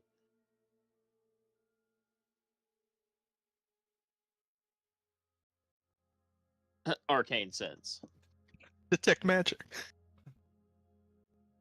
I had assumed some of you would be quite attuned to the nature of magic and your ability to detect it. His pupils will kind of glow over towards Zip, and you'll You'll get the stare directly, like just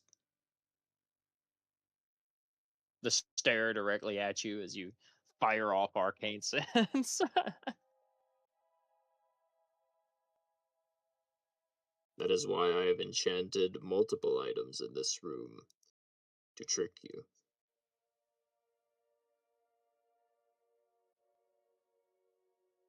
I will even tell you each one of them.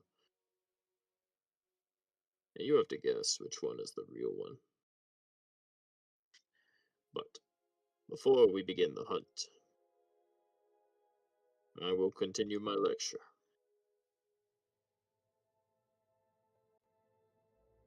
Should none of you deem necromancy as a necessary tool in your arsenal leaving this class, perhaps the nature of focal points will still be useful to you in some way or another.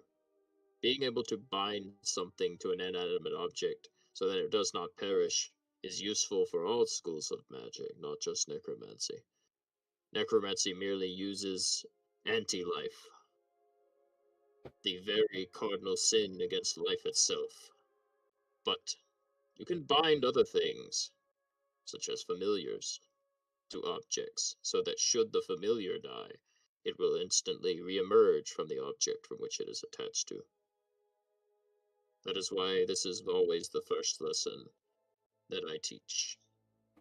Because first years can make use of this, even if they do not pursue my class further.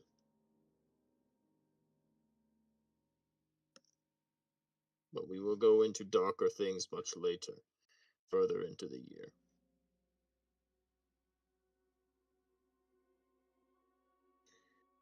As of now, I have enchanted a glass eye. Also, one of you might want to make a list. I have enchanted a glass eye, a dagger, a bag of sand, a infant's skull, and an old willow branch. Most of these are blessed to trick you, and they will ring to your detection exactly the same as an ordinary enchanted object. Only one of them holds the binding totem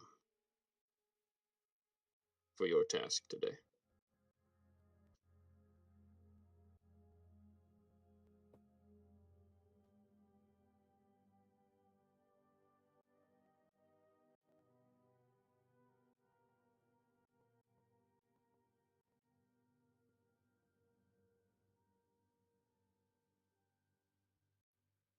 When your first obstacle appears, you may begin the hunt.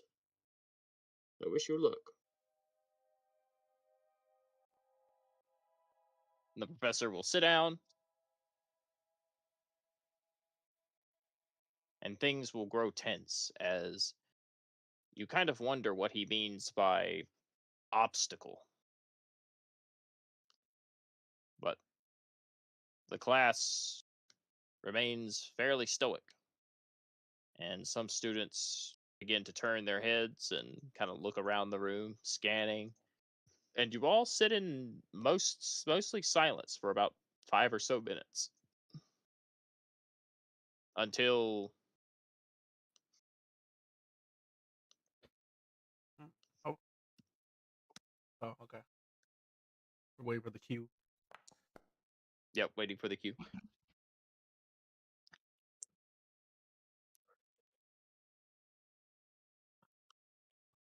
Something begins to scratch. You hear clawing, almost as if something is scraping on the undersides of your desks and on the stone floor.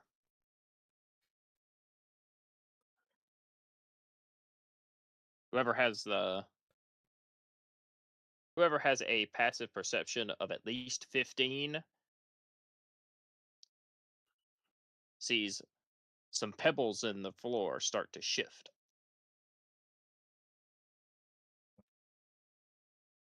and a hand will burst upwards out of the ground. And you will see the grisly face of a ghoul that looks as if it had been drowned.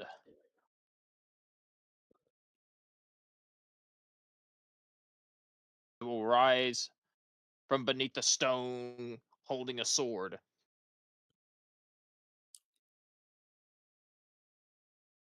Dandelion, the curtains next to you will begin to shudder.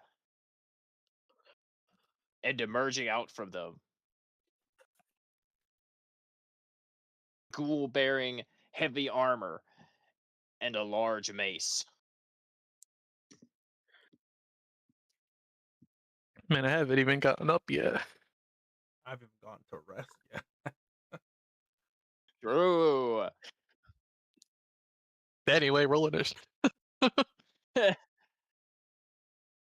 Zip from behind you and Hannah, clawing its way upwards from the boards, right next to Rufus's cannon. What looks like an armored mage with the face of a skeleton.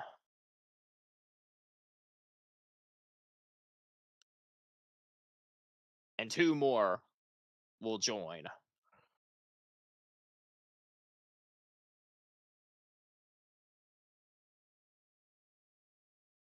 And you can all roll initiative.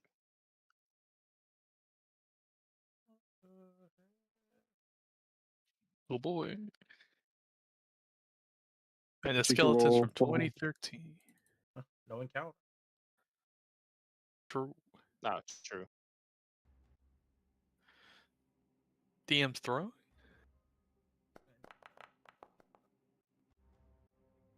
I'll roll initiative for R.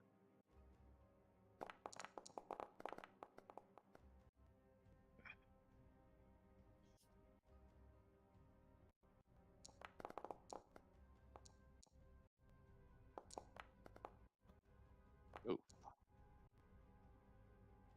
All right.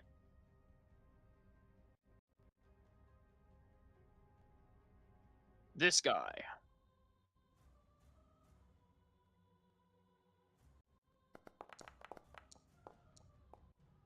Well, that's not good. I still go first. Well, he'll pummel Dandelion. So That's not good. yeah, I can't put you on top of him, Zip, but you go first.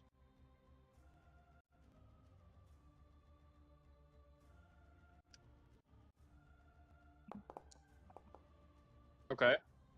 I was almost on that 20. It could have been. Damn,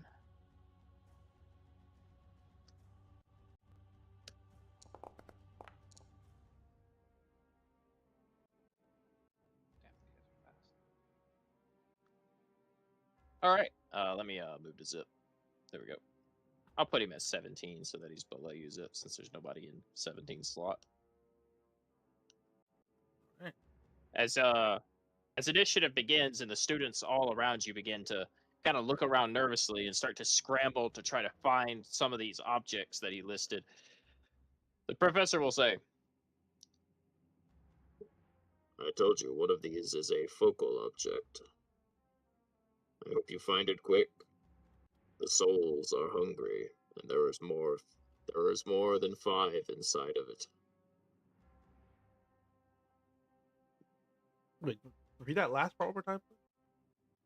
he said there was more than 5 souls inside that object that he enchanted. Okay. First thing I'm gonna do is kind of take deep breaths to kind of calm my senses. I'm gonna. This might be a bit hard. I want to see if I could try and hear some of the maybe wailing of soul. Okay. He's thinking. Now, he did say these objects have been enchanted to trick you. So, out of the list he gave you, only one of them is the real one. Is actually My money's on bag of sand.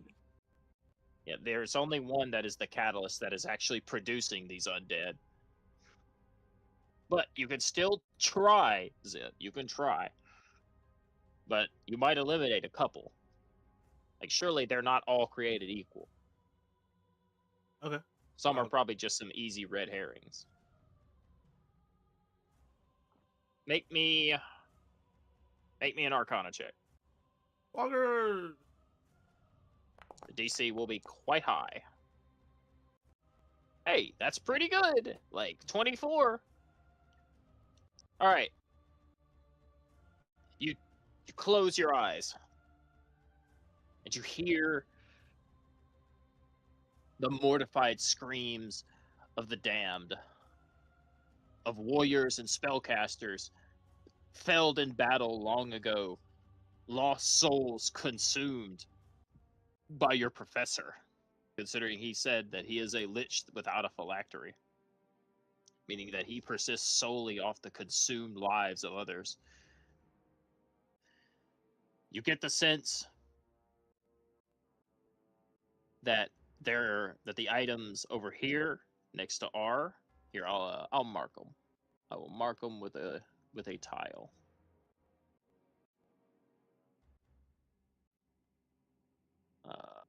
Oh my god, no. I want to use a little colored block. Yeah, there's one right there.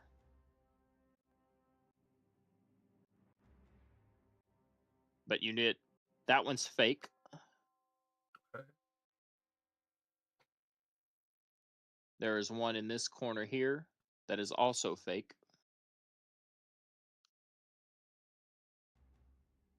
And there was one here that's fake. Now, you don't know what these items are, but you know that they're not strong enough to be the real ones. However, which that leaves only two. But one of them, it screams loudly and clouds out your mind. Despite the wailing of souls coming from both of them, one is overpowering and you can't get a sense at where either of them are because one of them is just so overbearingly annoying, as it were. It's almost intentionally trying to interfere with your senses, meaning that he has likely put one of the five is purely just to stall you and to directly interfere with your efforts to try to detect the real one. Okay. Also, with a 24 Arcana check, you realize that even right now, he is feasting on the life force. Your professor is feasting on the life force of others. He is consuming you, the students, just not enough to actually harm you or in a way that you can tell it. Alright. Well, I did. Okay. All right. I did do okay. I clicked it, but I guess it didn't go off. But can I actually use arcane sense now and like because because this arcana check was different from me just using arcane sense straight up, right? So, or was that just kind of the same? Like, No, you can still use arcane sense. because if I can like, I know where three of them are, but if I could just find other locations, yeah, sure. Okay.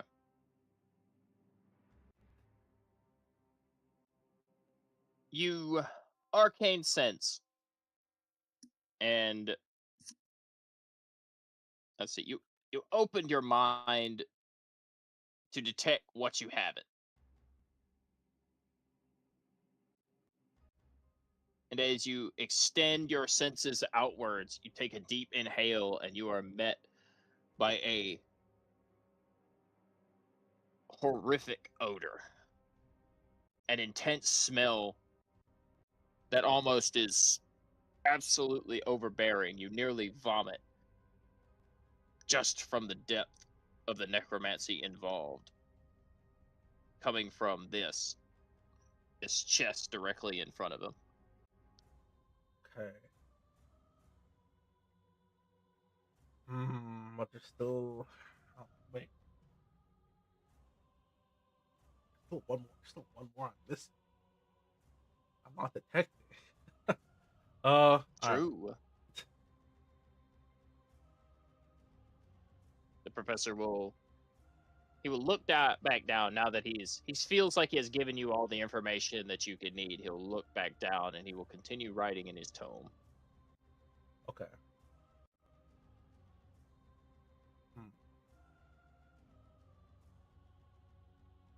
Okay. I'm going to. What the heck? Why is it? I don't want to go over there. All right, we're going here.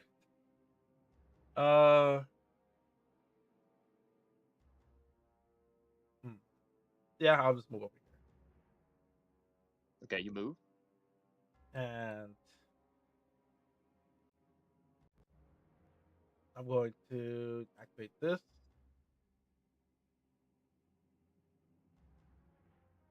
Activators. Divine favor. I kind of whip the radiant, rip the radiant blade out, see if that makes them react at all. They And seem unbothered. all right, and I'm gonna chill for now. He's chilling.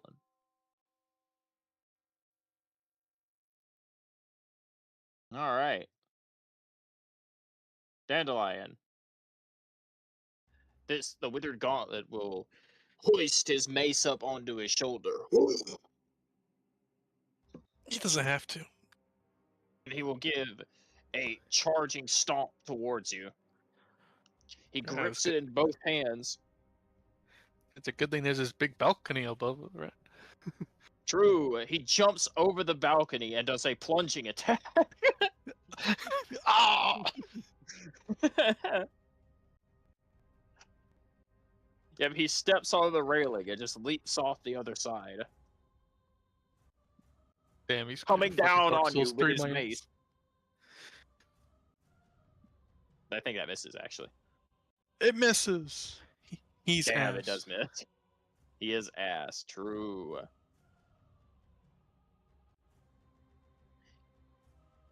Alright, well, as he misses, his mace will slam into the ground, leaving a glowing green indent in the stone that will begin to web outwards as the stone cracks beneath you.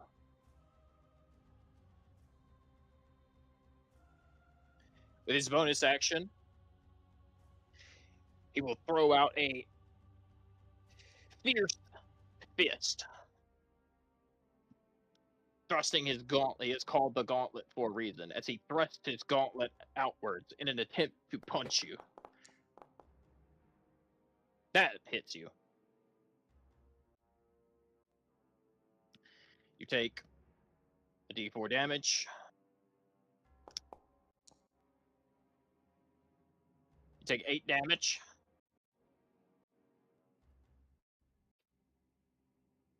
Ow. As his fist makes contact with you, but also he seems to punch through your chest, creating a glowing vortex in the middle of where your chest is. His fist will almost, I'm trying to think of what the word, phase, I guess, right through it. And you feel as if he grips something inside of you. All right. This is going to be very weird. But as his hand is inside of your chest, and he grips onto something, you are restrained. And Dang, grappled. the bonus action. Restrain grapple. True.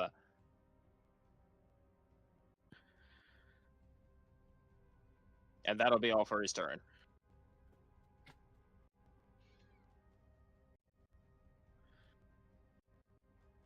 Hello, Rufus.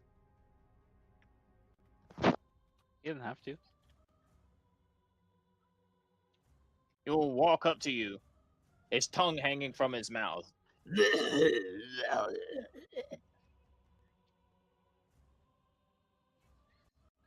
He'll rear back, and he'll thrust his cutlass at you. He doesn't have to. Alright. Oh, no. Oh, I need the +6. That hits you, I think. That does hit me, yes. I don't have mage armor All yet, right. so yes. True. Sorry. Alright.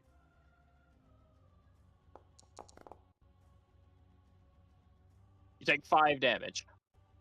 We take Drop to 29 HP.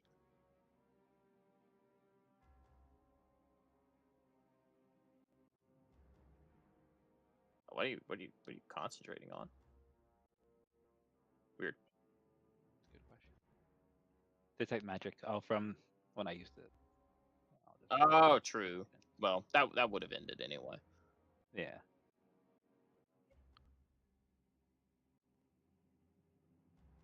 As he slices into you with his sword, his bony skull will kind of look upwards. As you look into his eyes, you see that his tongue starts to move like a prehensile appendage. And it will lurch out from his mouth as he tries to impale you with it. There you go.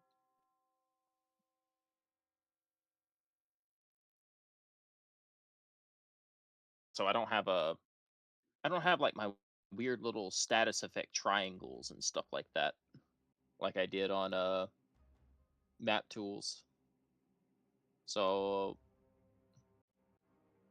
I'll give you this effect. You're not exhausted. I promise. You're not exhausted. So just ignore that. I'm showing that you have a status of condition.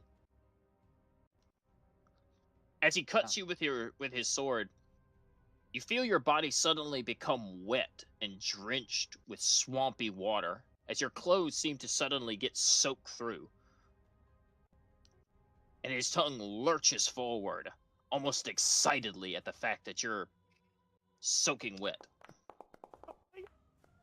But he misses you. Nice. You move your head as it strikes past you. Moving like a spear, it extends from his gaping mouth. And whatever he was about to do, you're probably pretty glad that he didn't.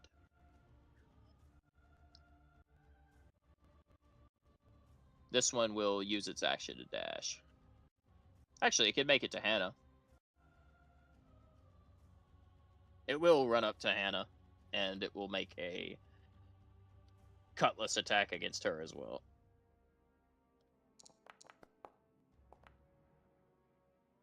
That hits her. And a quick damage roll.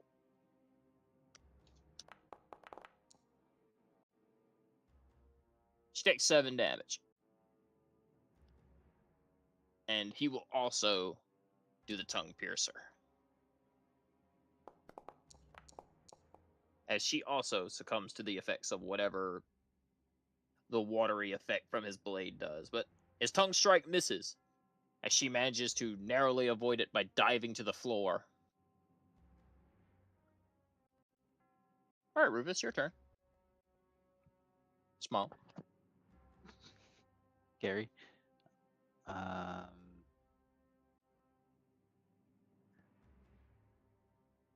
guess just fighting would be easier for me. Search for the objective and complete the course. Or shoot. Shoot everything. Surely if you kill all of them and there's none left to spawn, you pass anyway. Just empty the phylactery of soul. Yeah, just empty the phylactery of souls. Like,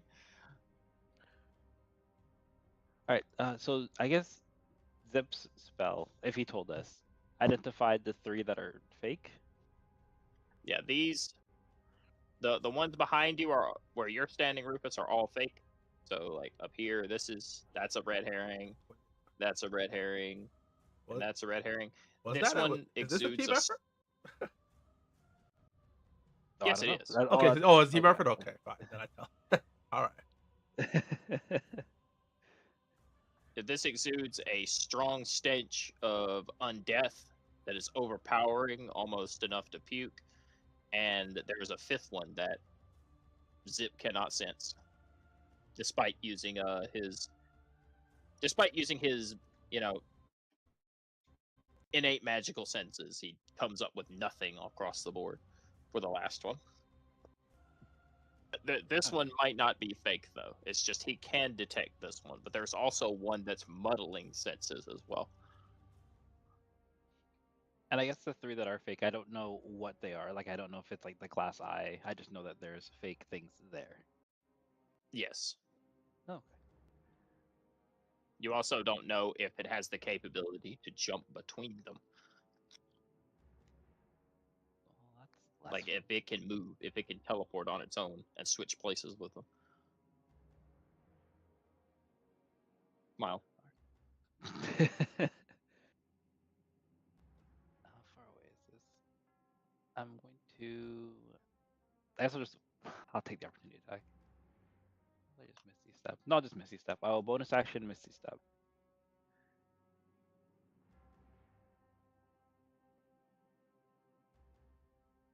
Where you're Misty stepping to. I'm gonna go to this one right here. And then inspect it. I'll look. I guess I'll go under the desk or look wherever it is and look for what's giving off the aura, even if it's a fake one. Okay. Looking around underneath the desk, you find beneath it, stuck directly under the desk with a web spell, is a silver dagger encrusted with a violet amethyst in the hilt.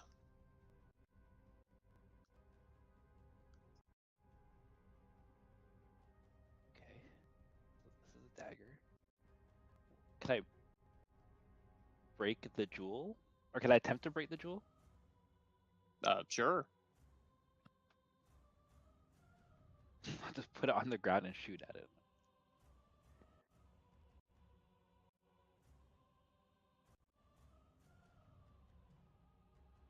I could just burning hands it, I guess. I'll go ahead and remove this. Since you picked it up.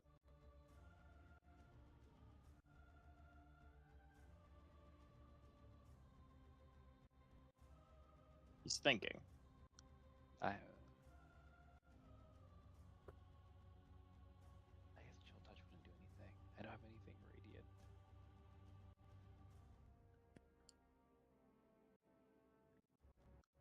Okay. Yeah, I will pick it up and I will. Yeah, I'll try to break the gem. Okay. Make me an attack roll.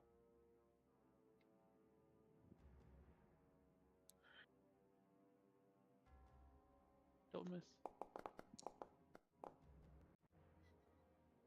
Okay, nice roll, Rufus. You fire at the gem, but to your surprise, rather than the gem immediately exploding from such a powerful attack from your spell gun, the violet amethyst absorbs it, and you notice the dagger begin to glow with an incredible bright lavender hue. The blade will just begin to, almost vibrantly exude light from itself. That's terrifying and interesting. It will also go from a 5-foot weapon to a 15-foot weapon as the violet light begins to form a long blade.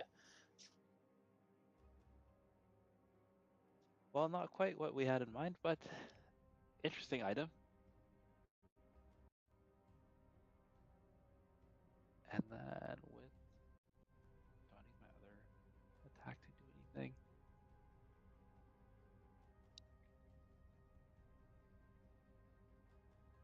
You can hear the scratching of the quill on the professor's book as he looks up. Playing with toys, Mr. Rufus? Just wanted to see if that would work. I hope you have ideas. And then I'll use my movement. 1, 2, They have 30 feet of movement. Okay, I'll get this guy out of the way. Move down here. Is there anything special about, I guess, the chest in the room? Because I know, like Zip said, it's exuding like enormous like necrotic energy. But is there anything else about it? Like, is it like runed? Are there any like symbols on it? It looks like a casket coated in blood, but there are no like runic symbols or anything like that on it. Okay. I guess I could also say that you see a limp arm hanging out of the door, but it is a bony arm, like a skeleton's. In that case, I will use, I guess, the other action of my twin gun to just shoot spell blast at the thing that hit me. Okay, that'd be this guy. Please. Oh, misses. Your spell blast goes right past him. Shoots in the wall directly behind him. All right, and that'll end my turn.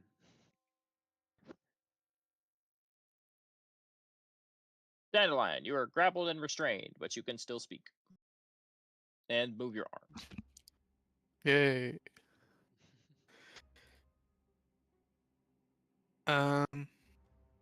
Is Marcus here? I will go get him. Do you just always have him?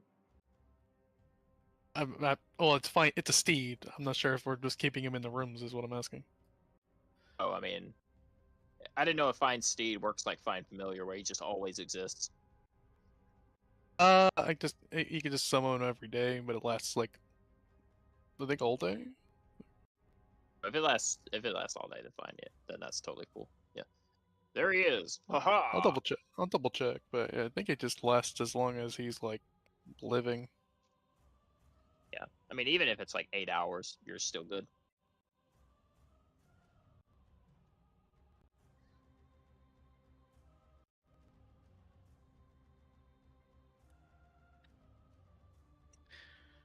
Oh, didn't mean to do that.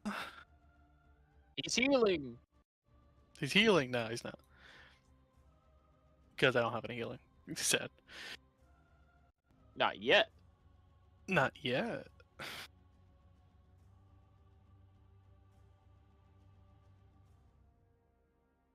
I imagine Marcus can't take the shove action.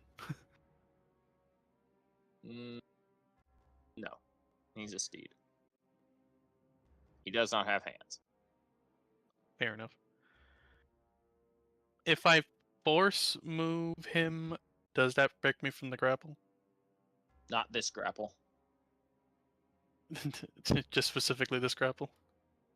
Yes, this grapple. His hand is like he has reached his hand into you, and it is currently inside of you, holding on to something. You don't know what, but you can't feel it either. But no, force movement will not break this grapple. This particular grapple from this guy. Okay, can I make an Arcana check to decipher? Like, just know if I hurt him, is it gonna hurt me because he's inside me? Yeah, go for it. You can make an Arcana Alright. check. I want to make sure, like, if I fucking blast him, I don't hurt myself at the same time. My rolls aren't good today. It's not my day. You get a 10 is still enough. You get the sense that should you attack him while he's doing this, it will not hurt you. All right.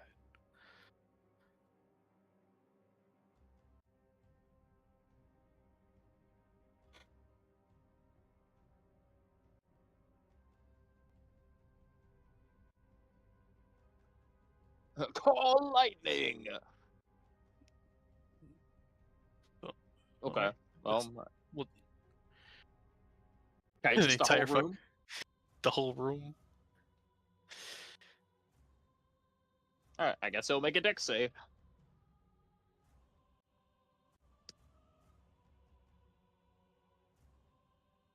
If you want, I could just delete the the measurement because we'll just say it's in room.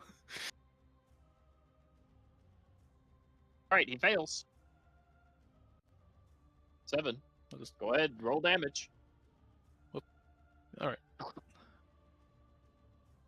Fucking Krakatoa! Get off me. 19 damage. All right.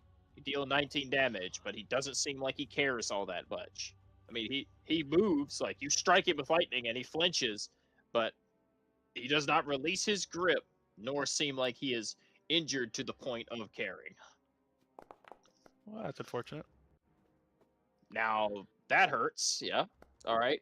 Add on to that, That's not damage yet. 4 damage. 4 damage. All right. Well, 4 damage plus 19, 23 damage.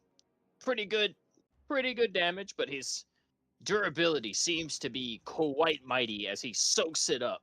But you do notice visible chips in his armor and his helmet cracking, even if he is not at half HP yet. All right, and we're gonna have the back and forth as soon as I can move this freaking token. Marcus is in the way. The Marcus is Let in me the for way. a second. Zoom. I'll just try to like that. That's fine. I think.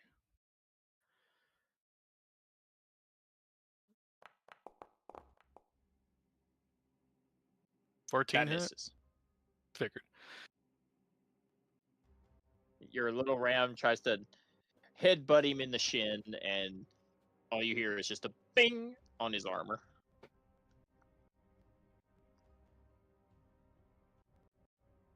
Off. Am I? This unique grapple. If I wild shape, will that maintain? Yes, it will. All right. This is the grab of fucking. Yeah, it seems Which to is be like- the case. It is. This is his main gimmick. He has the grab of fucking.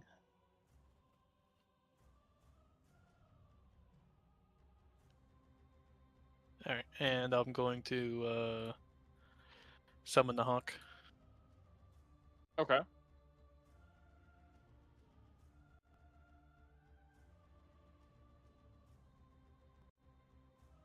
Let me grab the hawk. And that'll be my turn. I'll move him like here. Sounds good. R, it is your turn.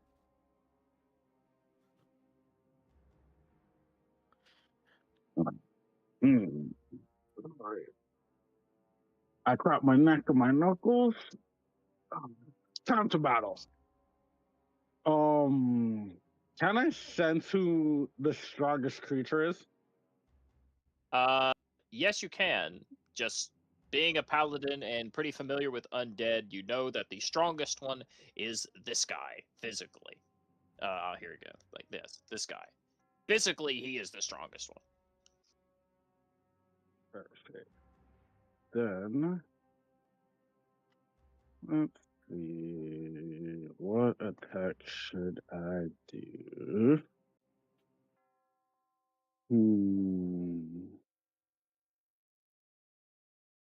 I could just throw my axe like I normally do. And then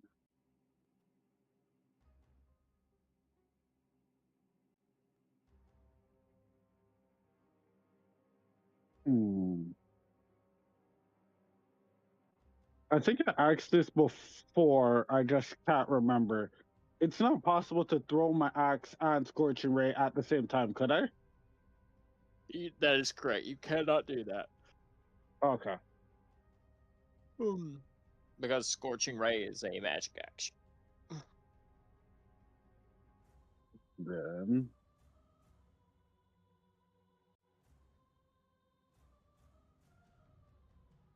if I'm not mistaken, I could cast the. No, not when I'm throwing it. Soon, I promise. Soon I'll let you No, smite while you're throwing. No,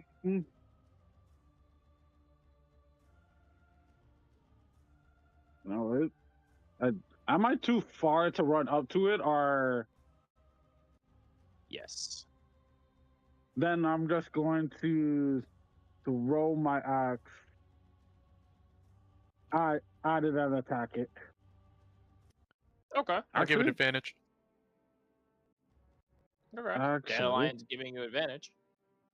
With the Hawk Spirit. Actually, Nope. I can't cast it on that. I have other weapons I could throw and smite. What weapons do I have again? I will use my Gotta speak. javelin. Cast Okay. that with divine smite and attack that one. Okay. He's smiting with a javelin.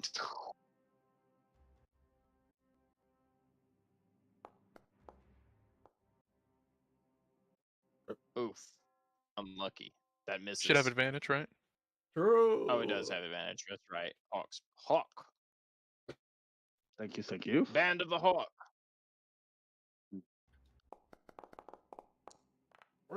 Well, you try.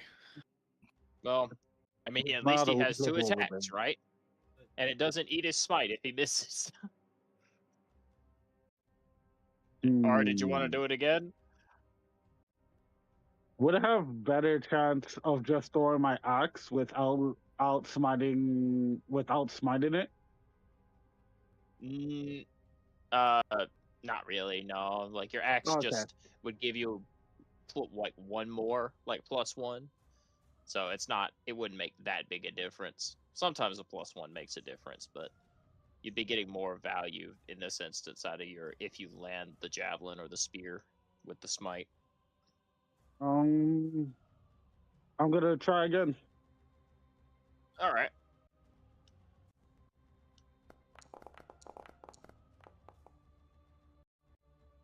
Okay, there you go. 22. Did you want a divine smite at level 1 or 2? 2.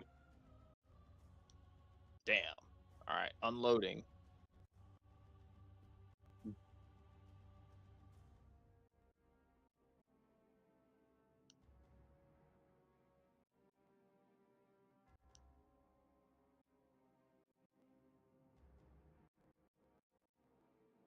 All right, it's queued up.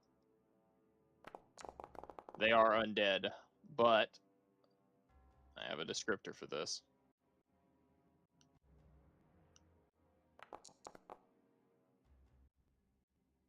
All right, as you throw your javelin and it explodes in a force of radiant light, crashing into his chest plate.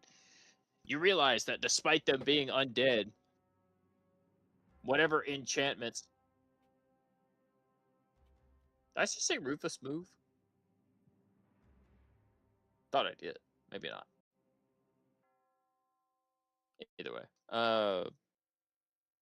Whatever enchantment the professor has put on this phylactery protects them from your paladin's radiant aura, meaning that your smites don't do extra damage against these guys. But as that attack hits Dandelion, you watch more of his armor fall away, and he is now bloodied.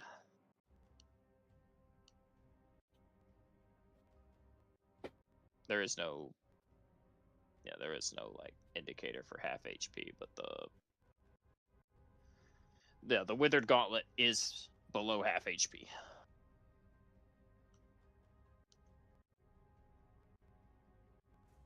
Got anything else you want to do, R? All I can do now is just move around, right? Yes. You moved 20 feet to get into position to throw. So you got 10 feet left. Okay. Wait, let me just move a little bit. I moved 10 feet, like up around like this. Actually, no, that puts me closer to that one. You know what? I'll just stay where I'm at and stand my ground. Okay. Actually, you know what? No, I might do it. I'll see if I can do it on another turn. All right, that's it for me.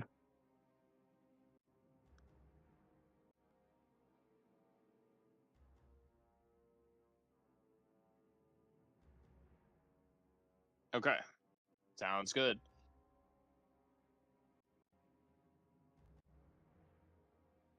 All right, Zip. Let's see. No, I don't know why I'm saying that to you. This guy will move up here. Oh, I know why I'm mentioning you, because I know what's about to happen. Get out the way, Marcus. You goofy ass.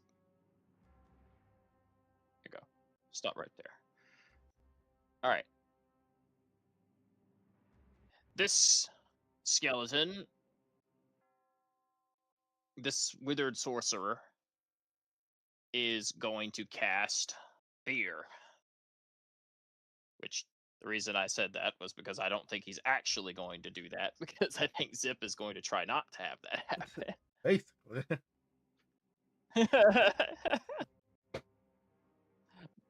All right, go ahead, do your thing if you're gonna do it.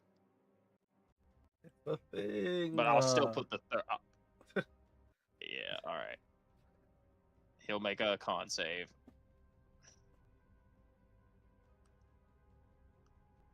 I was gonna go ahead and put the 30-foot cone down, but I'll just have him make the con save because he might not even get the chance. Yeah, they have no con because dude's a fucking bag of bones. That's unfortunate. But he passes. Oh, good luck. All right. Again, like he holds his hands up and he throws out an enveloping darkness as it swaths over the classroom. Rufus, both you and R, you feel this darkness wash over you. You feel and see the things that bump in the night. You feel things crawl between your legs and stuff underneath your clothes. It feels like insects that claw and bite at you. And you get a shivering chill down your spine. And I need well, I'm gonna have to do ours for him, but I need both of you to roll me a wisdom save.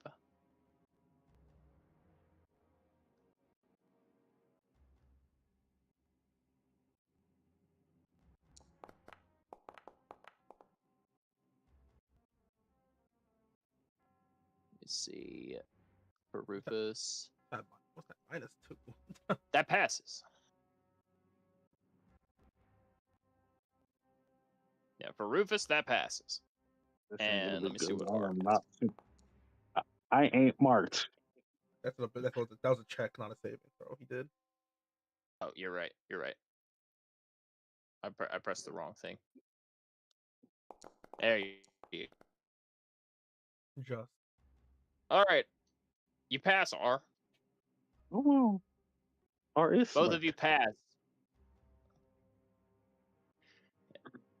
Yeah. Thankfully, you both pass, and you are not overcome by frightened and have to take the dash action and run away. All right, but that's that done. He'll just stand there. Well, he'll move. He'll move like he's only got 5 feet left, so no, he's got 10. Let's see, 5, 10, 15, 20. He's got 10. He'll move like 10 feet back here.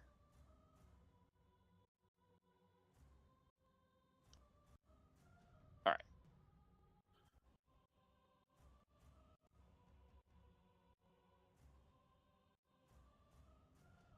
Let's see.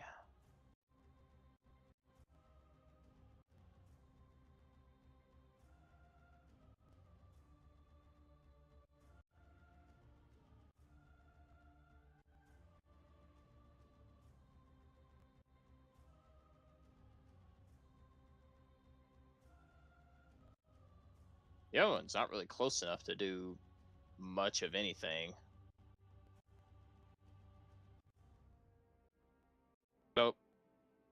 He'll just cast Scorching Ray.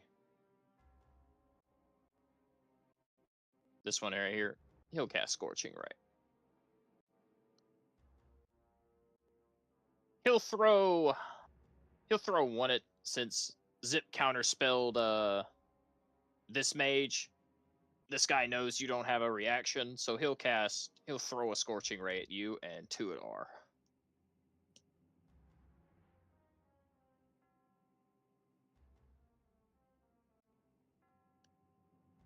Is it possible to use a bonus action at this moment, or is it too late?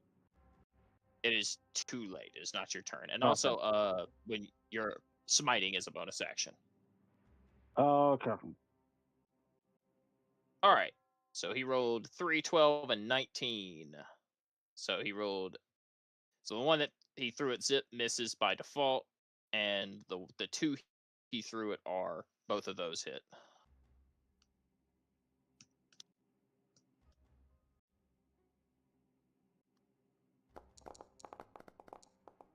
R, you are pelted by bolts of fire. 2 to the chest as you take 13 damage.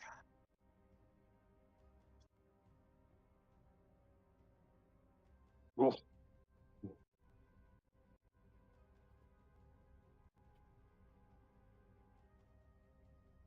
I don't know what you're concentrating on. Let me check.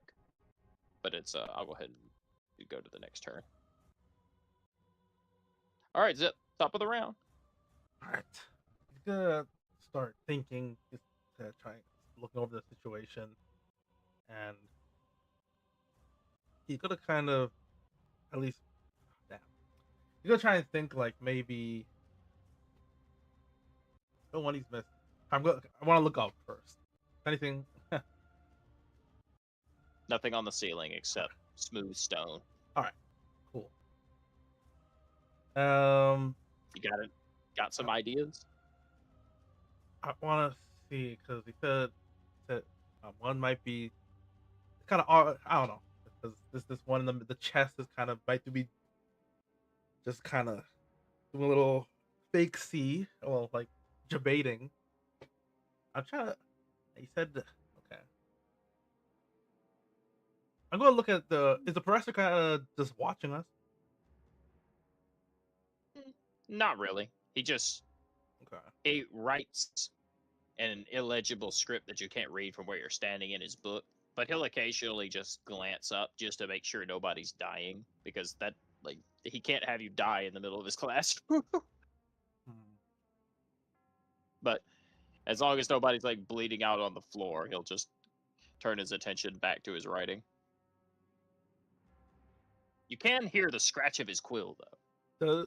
It is almost just this incessant noise in your ear. Just Because I only know the dagger position or where it was. Look at him. Does he have a glass eye in? no, not that you can see. He does not have a glass eye in his Don't skull. say it. It's But on him. Just look at you're looking in his. Make me a perception check. Okay.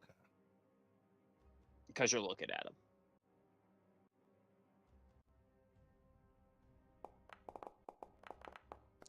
Oh!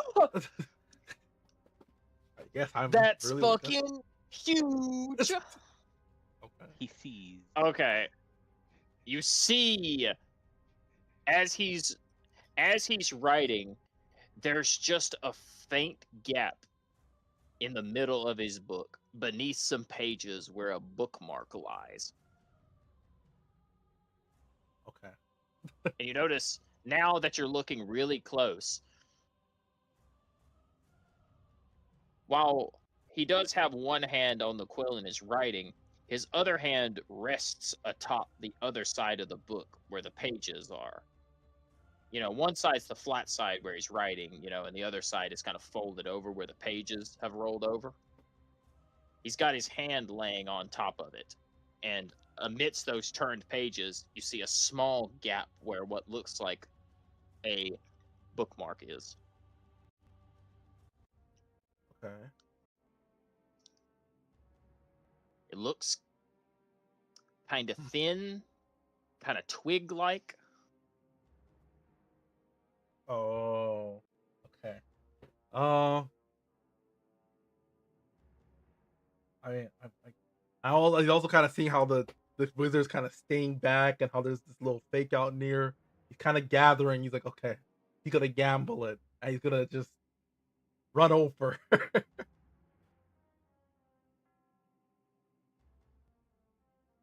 Right, as you sprint up to the desk, Withers will look up at you from his pages, and he will say, "You get the sense that he probably knows, like he knows that you know, but he'll play dumb." And you can almost hear a smirk amidst his bony face. Say, Do you have a question? Yes, I do actually. Yeah.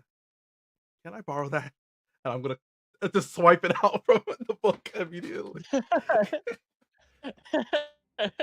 he'll make no resistance as you take the book.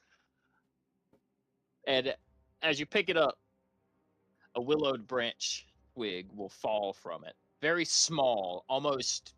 It's less. And considering he gave you the list, you never would have even thought to look up there had you not been paying such close attention with the nat 20, because the twig, or I guess branch, was less than 3 inches long.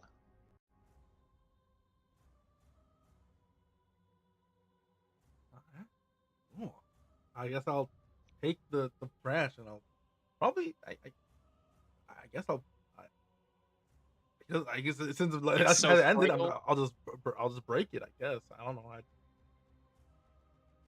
Yeah, it's so frail you could snap it with your bare fingers. Yeah, I'll just snap it.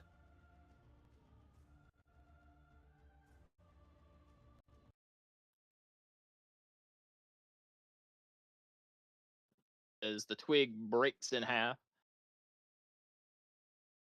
the skeleton's bones will fall to the ground lifelessly as green orbs with wisp-like trails leave up from their remnants. The armored guy gripping you, Dandelion, his armor will just explode into a heap of metal as you are released, and chunks of it fall to the ground.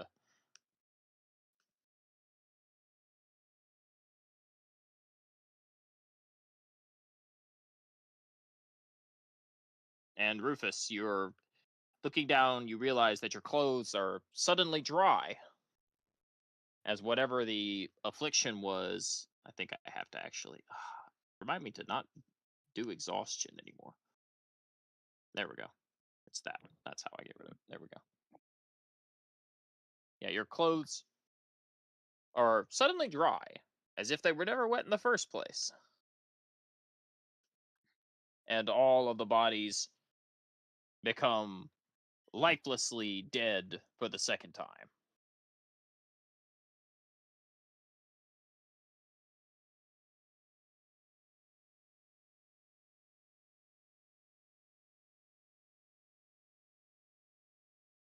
Well done. Quite clever. And that is where we'll call the session.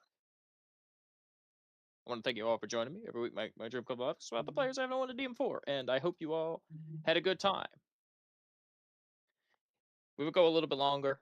Honestly, I have more we could do. We would go just a little bit longer if I didn't have if Sundays weren't my 7 a.m. day. So, but we did all of necromancy class. We did a couple more little extracurriculars. I'll do ours extracurricular next time, and then we'll do divination class, and we'll get ready to wrap up the first act. And you will all have the full magic tree, every school finally unlocked. So, Did we do? but we'll go ahead and we'll do. I don't think did we even do transmutation? Oh no, we're going to smile. Oh, okay. But I just meant like by the end of Act 1, you'll have all the schools of magic unlocked. And then once we've done every class at least once, we'll start unlocking them in like various other ways, rather than just doing sit down lessons like this. Things are going to get a little crazier in Act 2. But yeah, we'll do favorite least favorite. Starting with Toy, so he can go to bed. Favorite? Getting a little cannon to follow me around. Sounds like going to be very fun and very useful.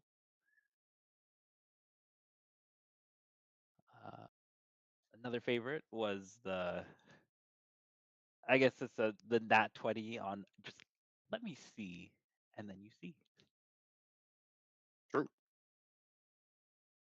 I was wondering. So I guess in the chest, was that like a red herring, or in the coffin or casket?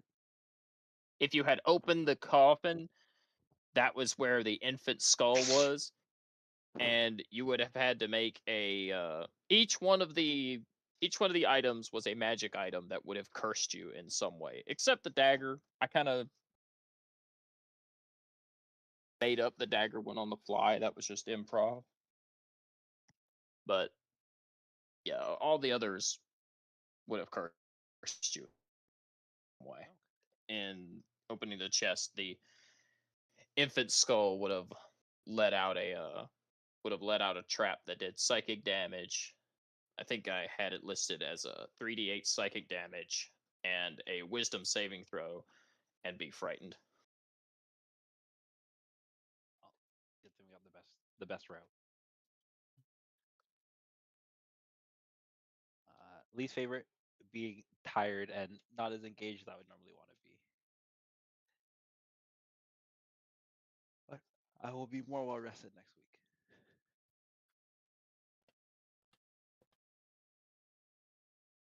Oh my goodness. All right, thank you, sir. But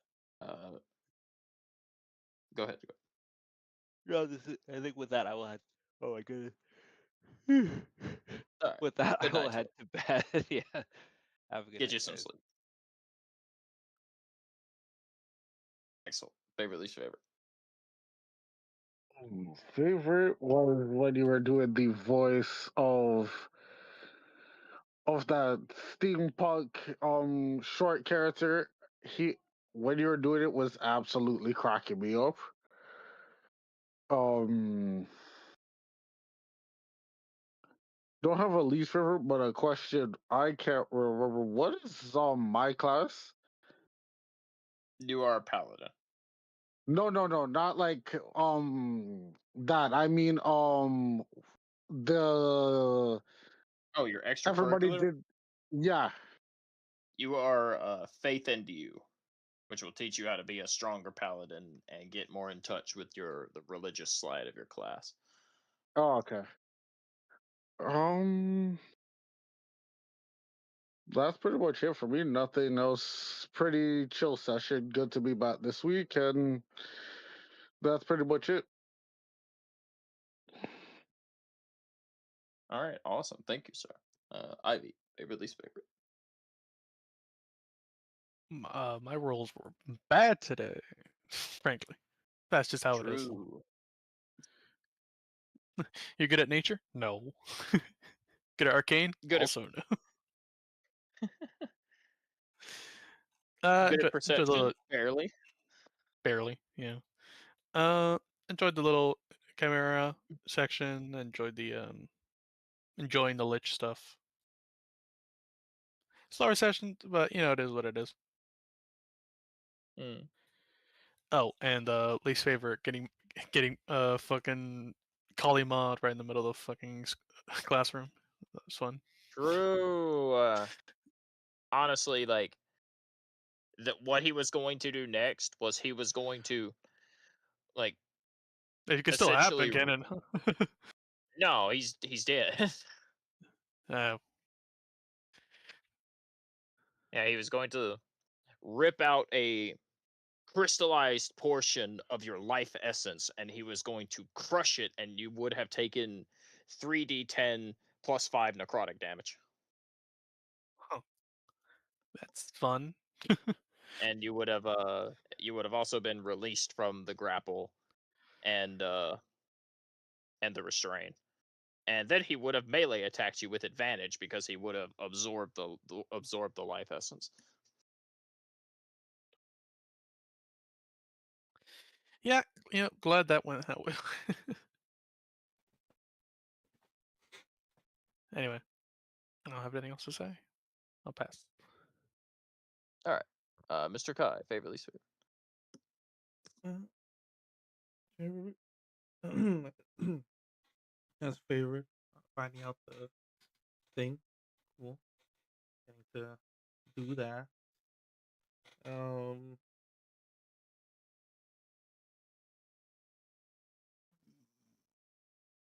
Yeah, I guess it's cool seeing everyone else's thing. Yeah, everyone else got like a cool, unique upgrade. I just got dispel magic +1.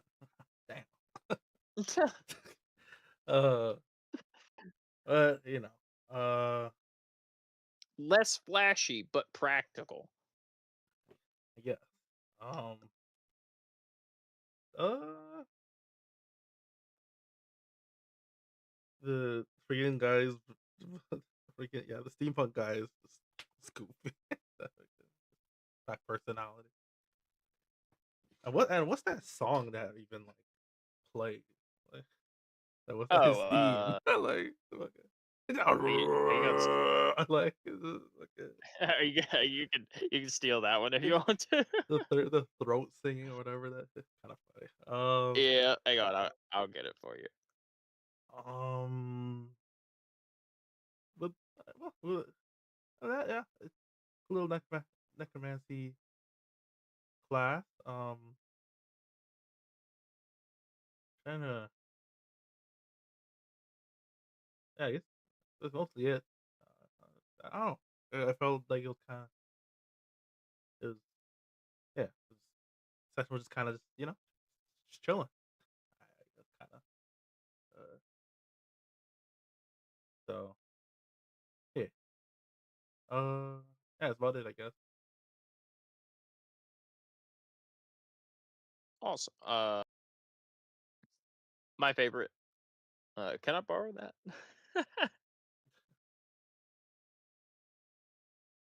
No, my favorite was just everything. I liked. I had a good little time doing everything. I was pretty happy with the session overall and kind of the time that everything took. Even though Toy did accidentally fall asleep before we started, so we lost a little bit of time that I could have used for something else. But I still, with what we had, I feel like we did a lot, a lot with what we could. I'm surprised we wrapped up necromancy so quickly, though. But good rolls do be doing that sometimes. So, like the good rolls, just cleaning house. This is the song I use for Gearmonger.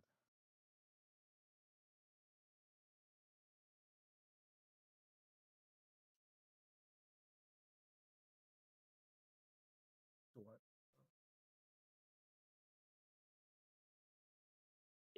If you like that Mongolian style like type of music, I highly recommend this band, the Who. I would. They are that is all they do is stuff like this, and their music fucking rocks and sounds awesome.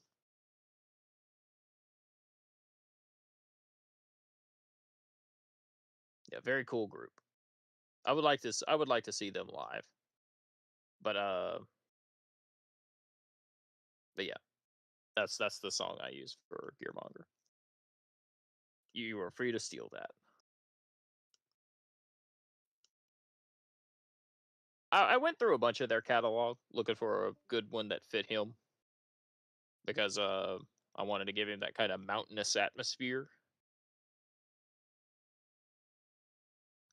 and I think the energy of the song fit the personality I was trying to give him. But that was out of all their songs, and I've been subscribed to them for like 2 3 years. I've listened to a few of their songs, but that was the closest one I could find. That was like, yeah, this is what I'm going for.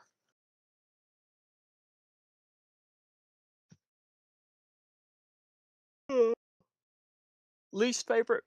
Toy didn't accidentally release the Pit Fiend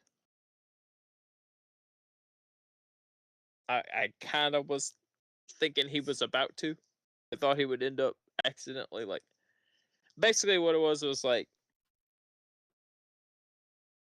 if you hold the rod and the ruby in your hands at the same time, and then you try if they come into close contact, or you either try putting them together in the machine when you're building the mortar, then they become volatile. The ruby explodes and it releases the pit fiend. Or if you just roll the check really badly, like if he just made a really bad roll, the ruby would have exploded and the rod would have released the pit fiend, and then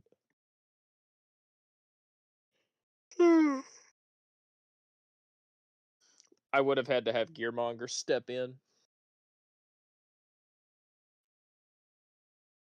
Freaking casual level But 20. Oh, true. Casual 300 HP. It was just a monster manual pit fiend. I didn't do any like funny alterations to it or give it any like stuff that I made. It was just a monster manual pit fiend because it was like, it's probably not going to happen, so I'm not going to put in a bunch of exclusive effort for it. But if in case it does, I do want a stat block for it.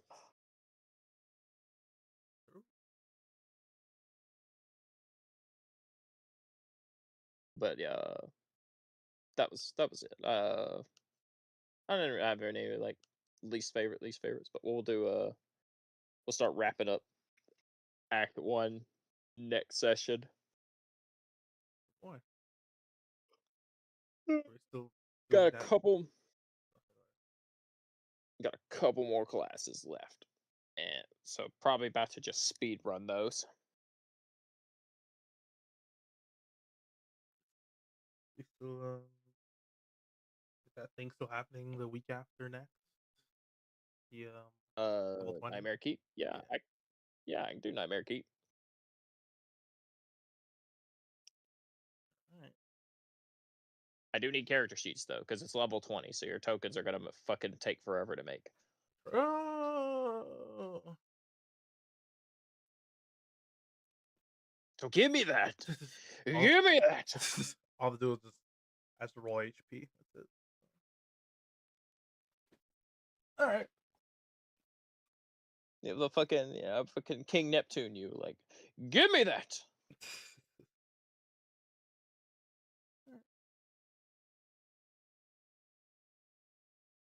I'm gonna stream there. So until next time, deuces.